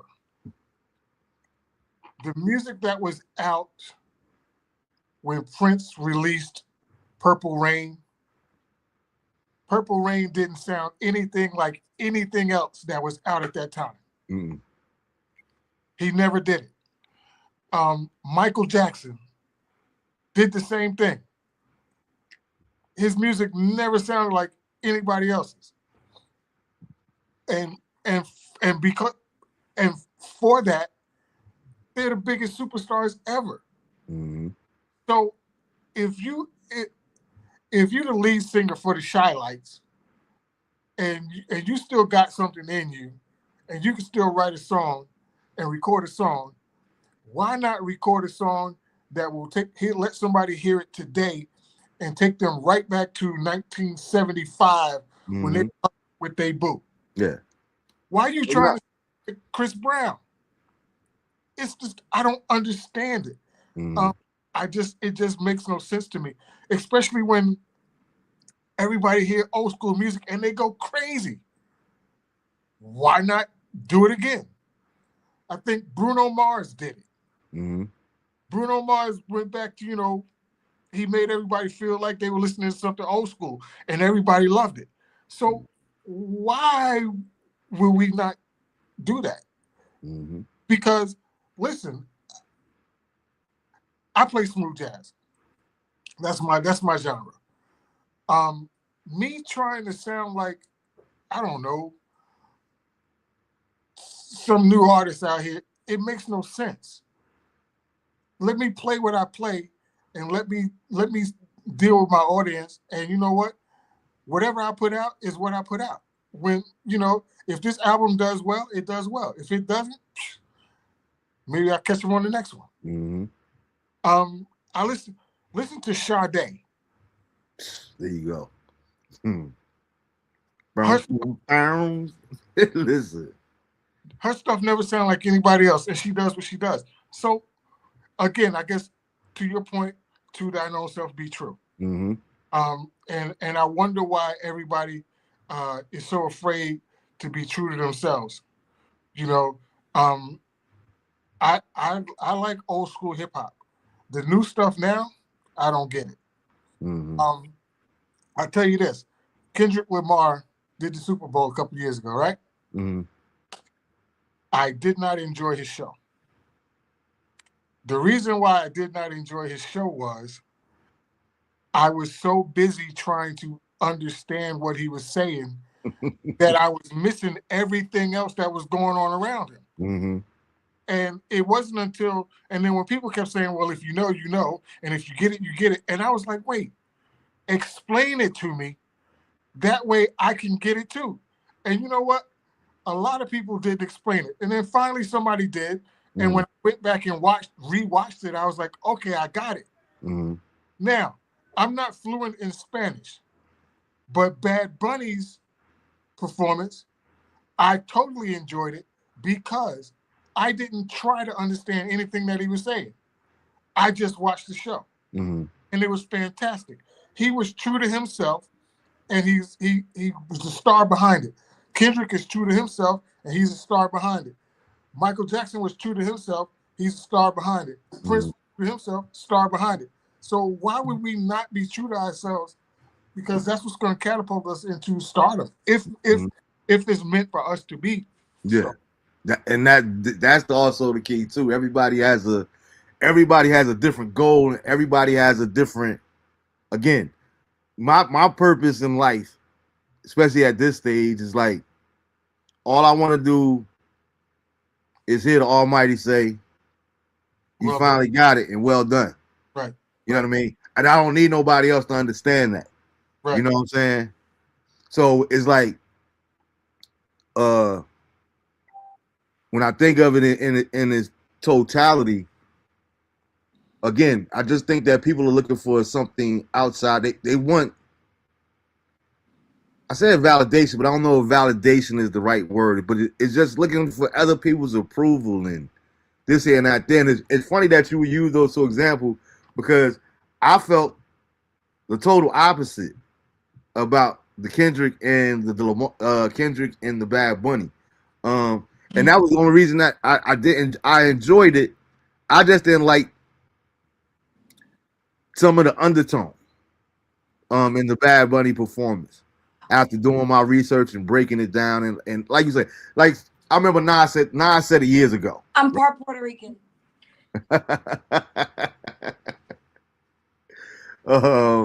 Nas said it years ago. Like, who was it? Somebody was talking about Nas rather, and they was like, you got to dumb down your lyrics because everybody doesn't want a history lesson. Everybody doesn't. Sometimes we just want to listen to music. So again, everybody's in it to it for something else.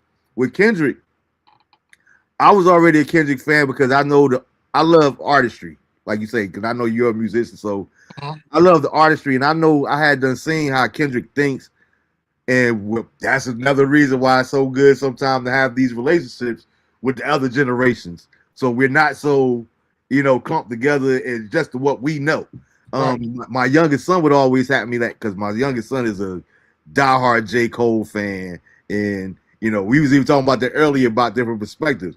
Like he swear up and down I remember one time I'm asking me like who had a bigger global impact, Tupac or Biggie, and I'm like I'm a Biggie fan, but it was definitely Tupac. Nah, Pac, but I'm like he's only 20 something years old.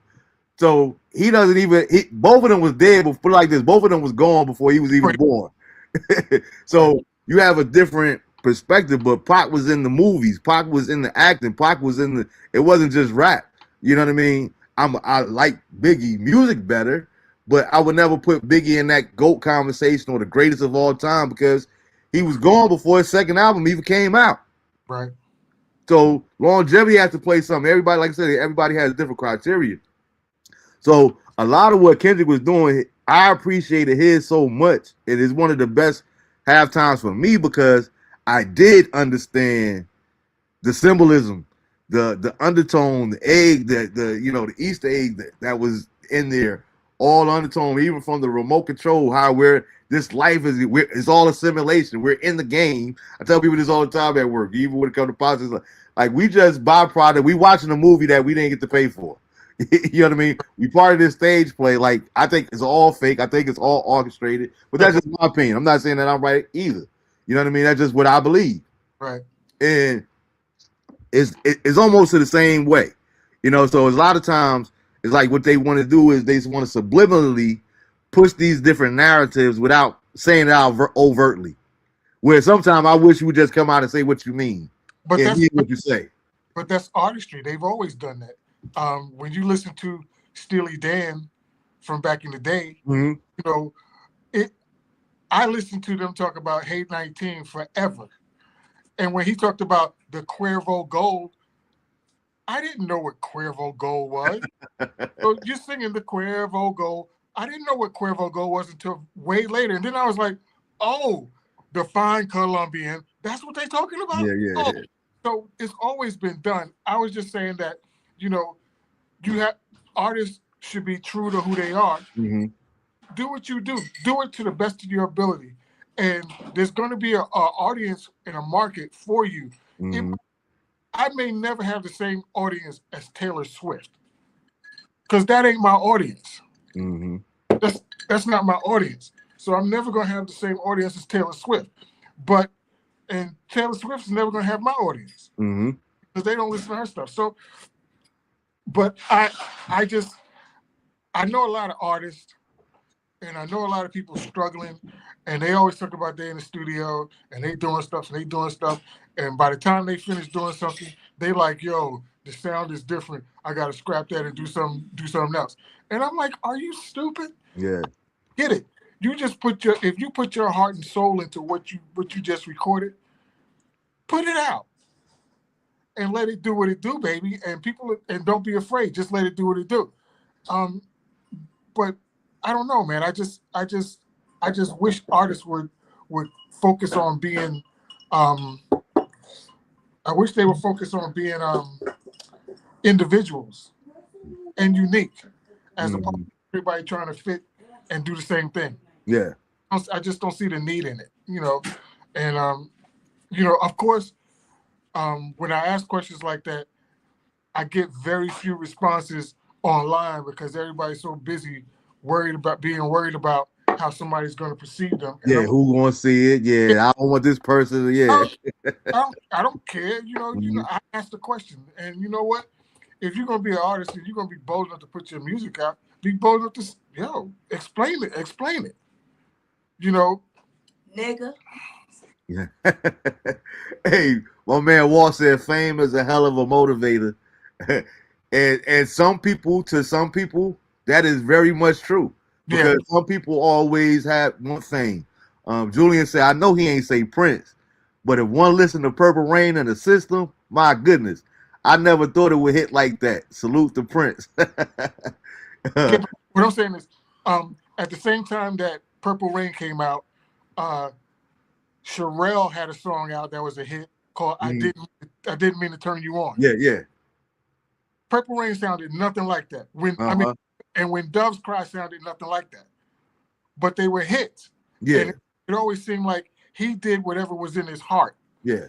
And because he did what was in his heart, it connected with people as opposed to people trying to make a hit. Nah, he wasn't saying nothing contrary to what you were saying. He was saying the same thing. He was just saying it. He just said, he started with that. I know he ain't say Prince. Like you said, when you listen to it, you listen to Purple Rain in the System.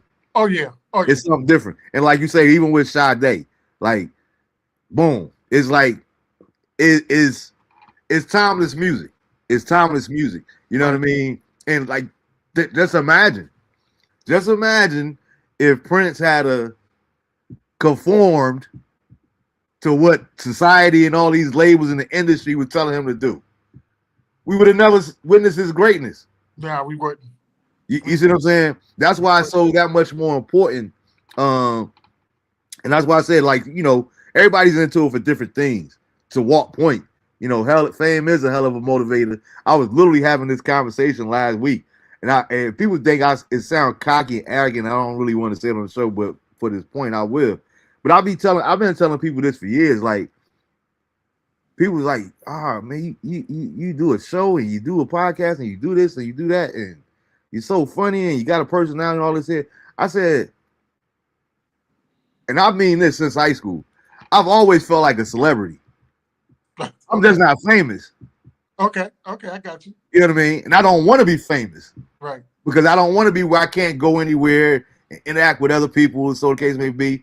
So I don't say that cockily or arrogantly, but everybody that knows me, everybody that I meet, I leave an impression. Right. One way or another, good or bad. Right. So I've always felt like a celebrity. I just never want to be famous. I never wanted to be famous.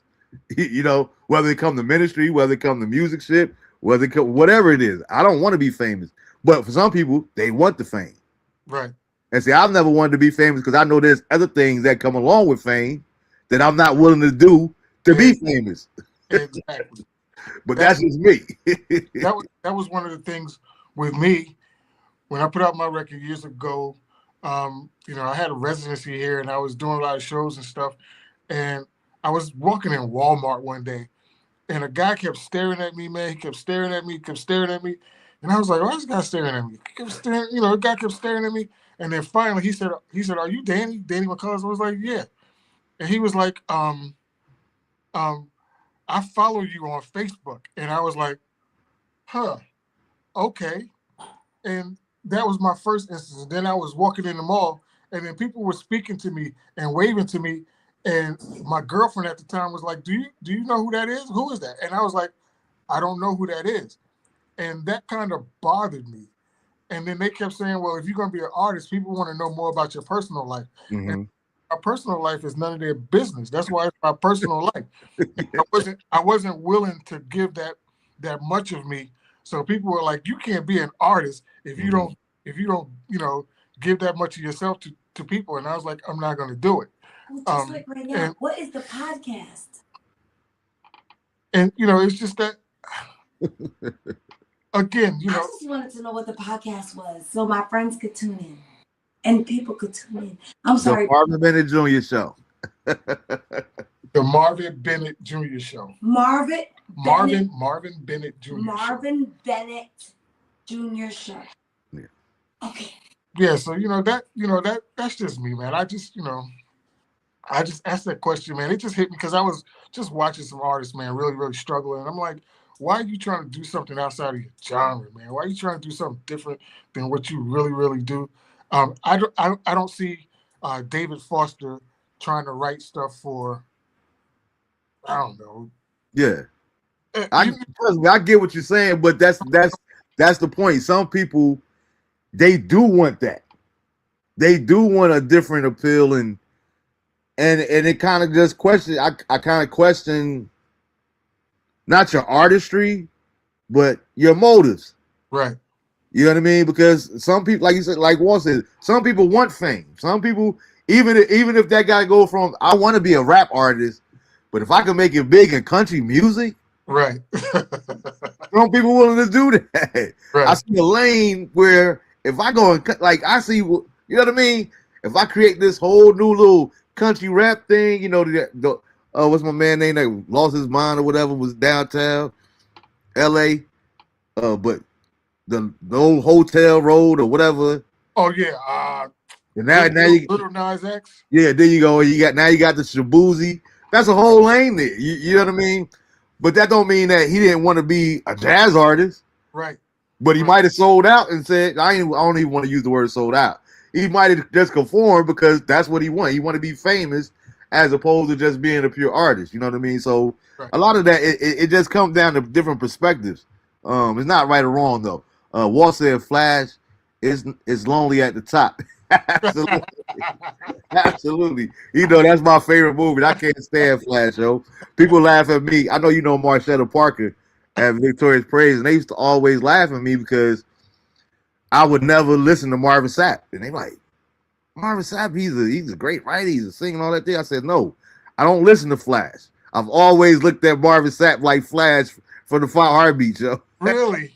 Like he just used Commission, my all-time favorite gospel group, other than the Winans, to get to old age. It's lonely at the top. Next week, I'm doing my solo album. Marvin, he used Commission, you know what I mean, as a platform to circulate his solo careers. So I've never been a Marvin Sapp fan. Okay. And he does have great music. I never looked at it that way. But yeah, that's just me. It was just my opinion. Just a question that came up, man. And I have a lot of these conversations behind the scene. I do a lot of conversations like that with Reggie Parker. Okay. We talk about that. We talk about creativity and people not being creative and just covering stuff, and they never put out anything of their own. And I tell you this, I got into this. Well, it wasn't I got a lot of flack and feedback for commenting on there was a church band that they were playing a song, a Walter Hawkins song, and they had flipped it.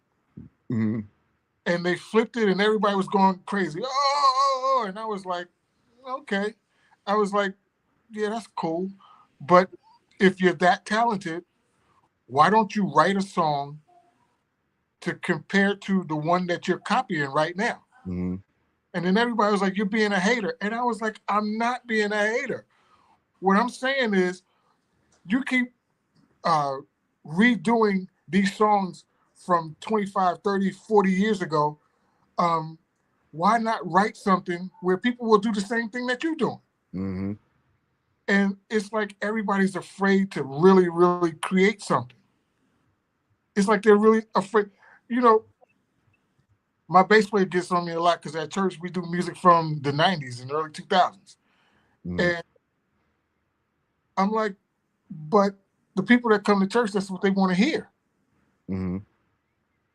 If we wrote something that made them feel the same way that they felt back then they'd be good with that. But we're not writing that. You know, we're doing CCM now. And they grew up on Hezekiah Walker. Mm-hmm. So they're like, okay, we'll tolerate it because we don't have no choice. But it's not necessarily what it is. But it's not what, listen, David Frazier's a great writer. Listen, I don't see David Frazier trying to write like Jonathan McReynolds. Oh, Joe. They don't do the same thing, and I just think that people should be true to who they are, as you said, and just write great music, man.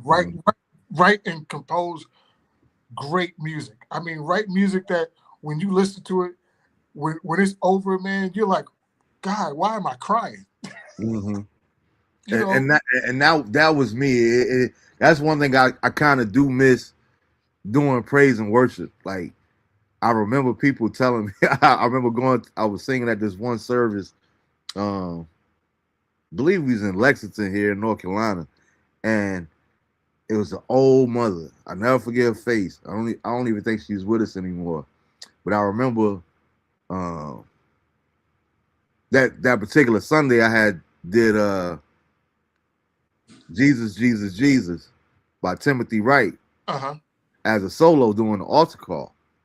And after the service was over, she came and spoke to me and she said, young man, she said, where can I get that song from?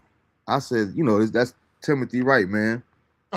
She said, no, where can I get that song from with you singing it? I would love for you to record it because it was just the way you sung it. Yeah.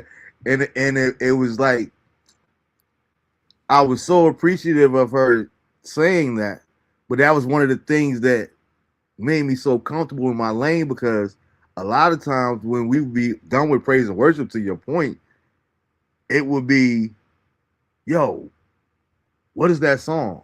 And I'm like, that's not a song. Right. I was just really tapped in with the spirit, and I was singing what was in my spirit. Right. That's not a record. Like, if you had to ask me 20 minutes later what was the word that I said, I don't know. Right. Because I was in the moment. Right. And everybody, I'm one of those type of people that I think it's important to be present in the moment. Not say that there's anything with recording things and, that we just quick. That's one of the things that turn me off now with it in church. As much as I love music, I hate seeing some of these videos, and as good as it sounds, you got 50 phones over here on the organ. Ooh, right. Yo, Doc, and all the pack. Like, right. Like, yo, how about we just be in the moment? Like, right. You know what I mean? So it's good to have that stuff to like look back into, but I just like when people tap into, like I said, I realize that ain't everybody ministry, that ain't everybody calling, but that's just the way God chose to use me. Right. So a lot of times I would have to literally like get somebody to record. So if it sounded like something somebody asked me about it later, I got a reference point, because I was just literally freestyling praise and worship. Right. And my brother, like, again, we were so locked in spiritually. We prayed together. Like, we didn't have no Sunday morning said, okay, this is we're gonna do this and we're gonna follow with this. We lock in. He was able to follow me. I was able to follow him. Right. And the flow of the spirit and it matriculated to the people, and people like, yo, this is, you know. So, but that took me learning how to, because that's one of the problems that I have in church, and we can get out of here after this. But that's one of the problems that I have with the church as a whole today, especially in terms of music ministry, and the way society is now. Like, let's be clear. I don't care whether how much we love the Lord, what we believe. Church is big business these days. You know what I mean? Just like we talking about the NFL and the NBA, and church is big business. Where, in my opinion, my humble opinion, I believe that church is always supposed to be about winning souls. Right. You know, nothing more, nothing less. However, that's not the reality of the society that we live in today. And it irritates me and it bothers me because you go into church and you see what they call this mighty move of God. I used to love going to deliverance when I got back out in the streets. I would always go visit after service was over, just to speak to people and all that there. And a lot of times, because I had grew up in it, I would be testing like the dudes in the church. So they'll see me come in, they don't know who I am. You know what I mean? There might be a new member or whatever the case may be. They ain't never seen me around. So they call themselves witnessing to me or trying to lead me to Christ. So I was able always to be combative with them or challenge them because I wanted to make them that much better at trying to win souls with Christ. Right. And somebody would walk by and see, like, man, why are you talking to him like that? Don't you know that's Sister Bennett son right there? That's right. Man. And he's like, oh man, I didn't know. But I applauded the effort. Right. You see what I'm saying? So, you know, a lot of times it's the same exact way. And what we do is, this is my opinion, I just feel like a lot of times when we go to church. So back to what I was saying about the reason I brought that up was because I would hear people say, oh man, we had a good time at church today. And I'm like, word, what the pastor preach about? I don't know, but we sure had a good time today. Then what was the point? If nothing changed, if you left the same way and you come out, then what was really the point? I think a lot of times because we see people in church and, you know, they get to crying and the tears are flowing and the presence is going. Like, it's like what I call, we trying to reorchestrate the presence of God because it hit this time. You know what I mean? Now all of a sudden we want to go and try to reduplicate that. Where that shouldn't be the end all be all. You know, we got to stop that. So, you know, that's just my 2 cents on that there. I don't like that. Just be current, keep on trying to win souls, stop worrying about all the little stuff. And, you know, after that, I think everything else will take care of itself. Like we've been saying all night, you know, to our own self be true. But that's neither here nor there. Look like you froze up, man. You still there on me? He might have lost power. Yeah, man, but we're going to get ready to get up out of here. I'm going to give him a little time to come back on in case he has some final thoughts that he wanted to share for we got up out of here. But I definitely want to take time out to appreciate you guys. Like I said, I've been traveling the last couple of weeks. I didn't even think about the fact that we were coming up on the anniversary. I didn't even think to do like an anniversary show. I've been busy with work, travel, a lot going on.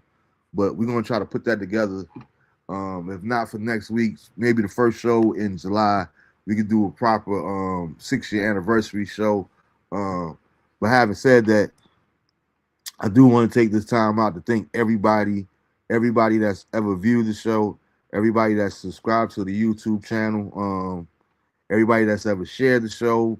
And I definitely want to give a special shout out and a thank you to all of the former guests that have been a part of the show. Thank you for the tech support, people that have reached out to me asking me, can they, you know, is there any way that they can help? Whatever the case may be. Shout out to John Jackson for actually submitting me something to use as far as the show, and I'm trying to still just figure out how to work that. But I thank you for that, John. I appreciate you, man. What else? Toshiba Johnson, Beverly Tucker, Julian Capel, Walter had Rodney Rodney Wilson, Jennifer Tucker. It's so many to name, but you guys have been rocking with me since day one, and I really appreciate it. I really appreciate your commitment to the show. I thank you guys for just this 6 year run. Like I said, I can't believe that it's actually been 6 years. It doesn't seem like it. Um, Especially knowing how it was birthed, and it was just out of joke. And I said, let's do it, and here it is. We still rocking me, so now you guys are still rocking with me. So I really appreciate it, man. Because I keep telling you guys, it's just my name. This is not my show, though. This is our show.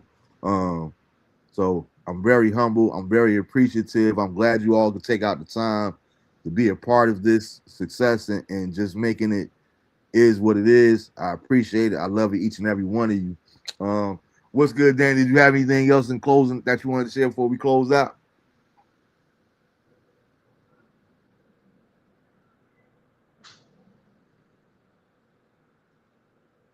Can you hear me?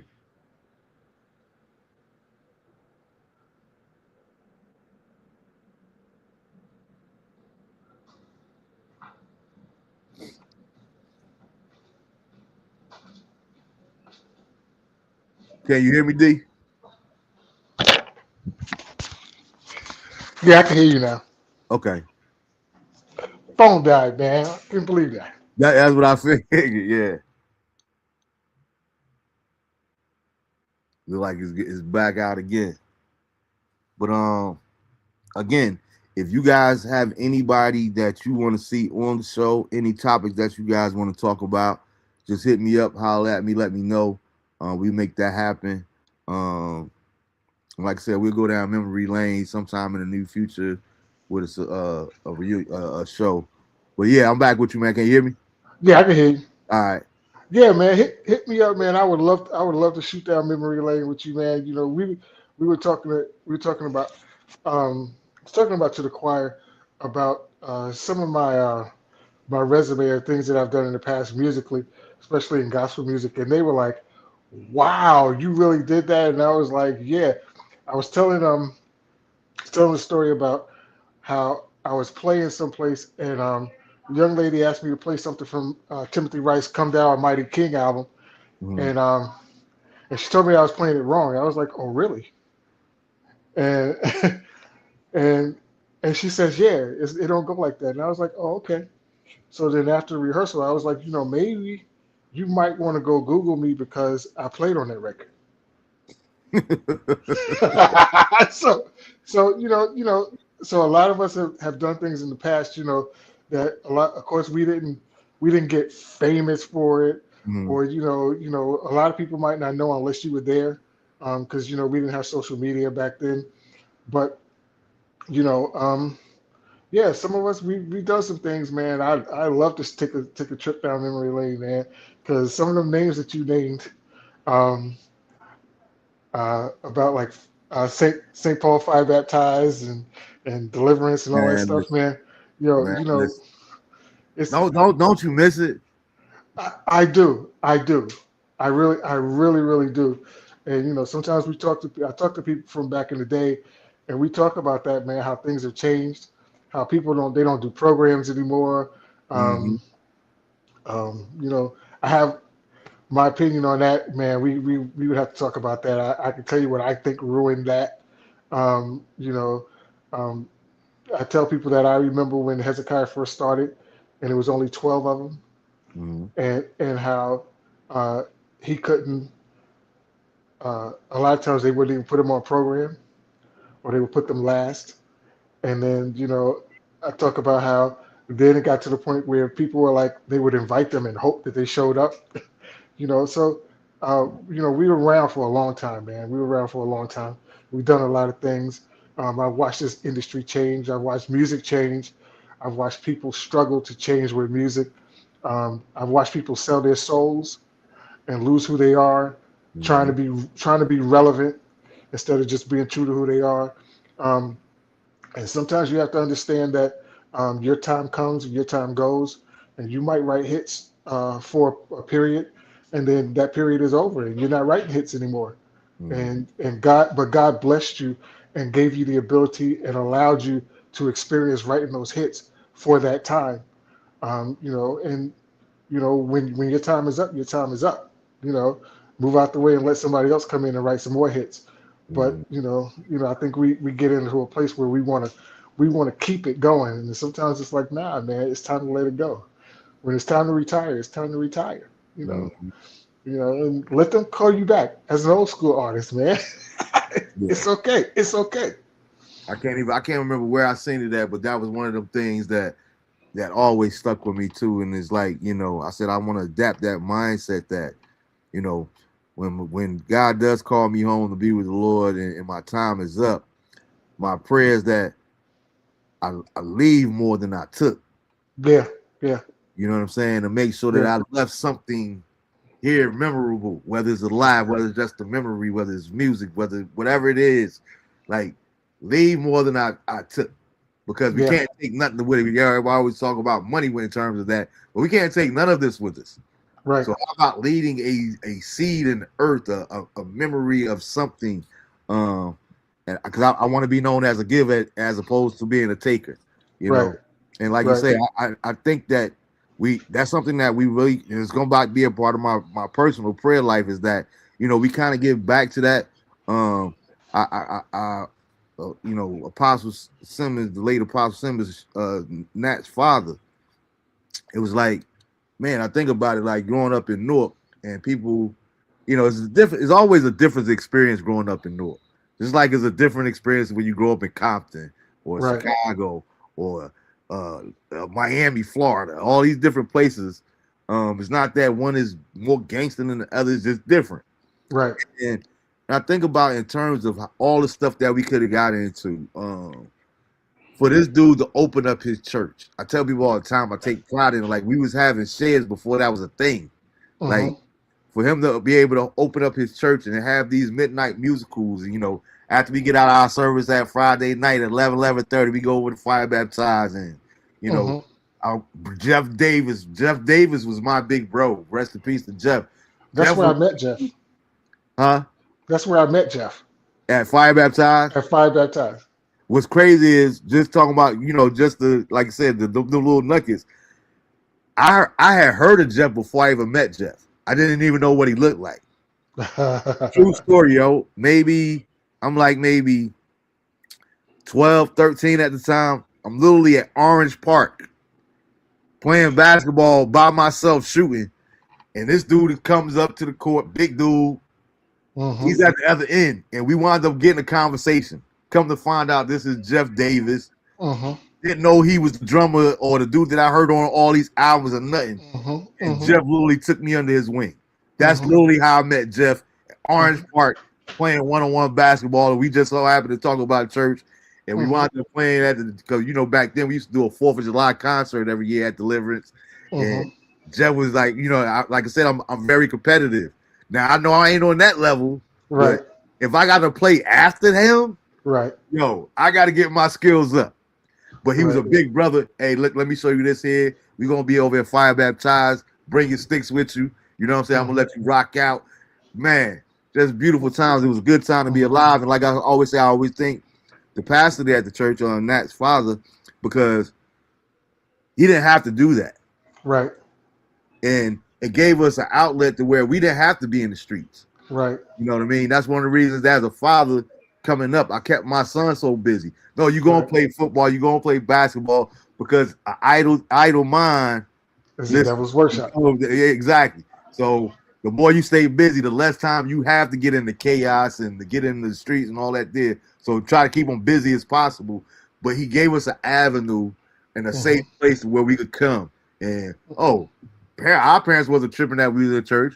They was gonna No. be tripping that we was out at Skate 22 or up in Right, Burgerfield, all that there. I can't go to sleep till on, but you at the church? Okay, right, cool. right, So right, we got to get back to that. And we got to get back to having that connection with the youth. right, You know what I'm saying? Because their right. voices need to be heard too. We're not going to be here all the time, and everything can't go our way. We can learn from these young people. You know what I Yep. mean? But we got to stop being we know everything. No, that's not the way that God designed this world to be. Because once we dead and gone, guess what? The world gonna keep on revolving. You better So believe it. it's important for them to have their own voice. Yep. Respectfully, but they need to have their own voice, and we need to be able to listen to them. It don't have to be my way or the highway, you know. Right. And once we get to that there, I think we'll see a lot of different changes in the world, in our communities, and more importantly, in our families. You know what I mean? When we get back to that there, not just worry about me and mine, but Right. think about the community, making sure that while the next door neighbor at work, the kids got something to eat. They took a shower before the bed and all that there. You know, just going back to those old school values. And I think that then we'll see the difference within our society as a whole. You got that right. Yeah, You man. got that right, man. Listen, I would love. Listen, bring me back, man. We'll do some old school stuff, man. I'll bring up some names and see can we get some people to tap in All right. No and doubt. trip No you out doubt. and trip you out. No doubt, man. I appreciate you for taking out the time to do this All right, tonight, Mark. man. Yeah, man, this is fantastic, man. I appreciate you having me, man. No doubt. But all you viewers, man, we going to get up out of here, man. I appreciate you guys. Yo, I want to say early, happy Father's Day to all the fathers out there as we celebrate Same to you, Father's Day bro. on Sunday. You know what I mean? Shout out to you guys, man. Keep on being great. If you haven't been a good father, it ain't never too late to be a better father. If you've already been being a better father, go above and beyond, you know, be a father to somebody else. But all the father figures, shout out to all the coaches out there. Shout out to all the uncles, all the godfathers, everybody out there. Happy Father's Day to you guys as we celebrate. You guys have a great week. Have a safe week. And as usual, in signing off, DeAndre and Lisha, know that Daddy loves you intentionally, but I also love you unconditionally. So next week, peace.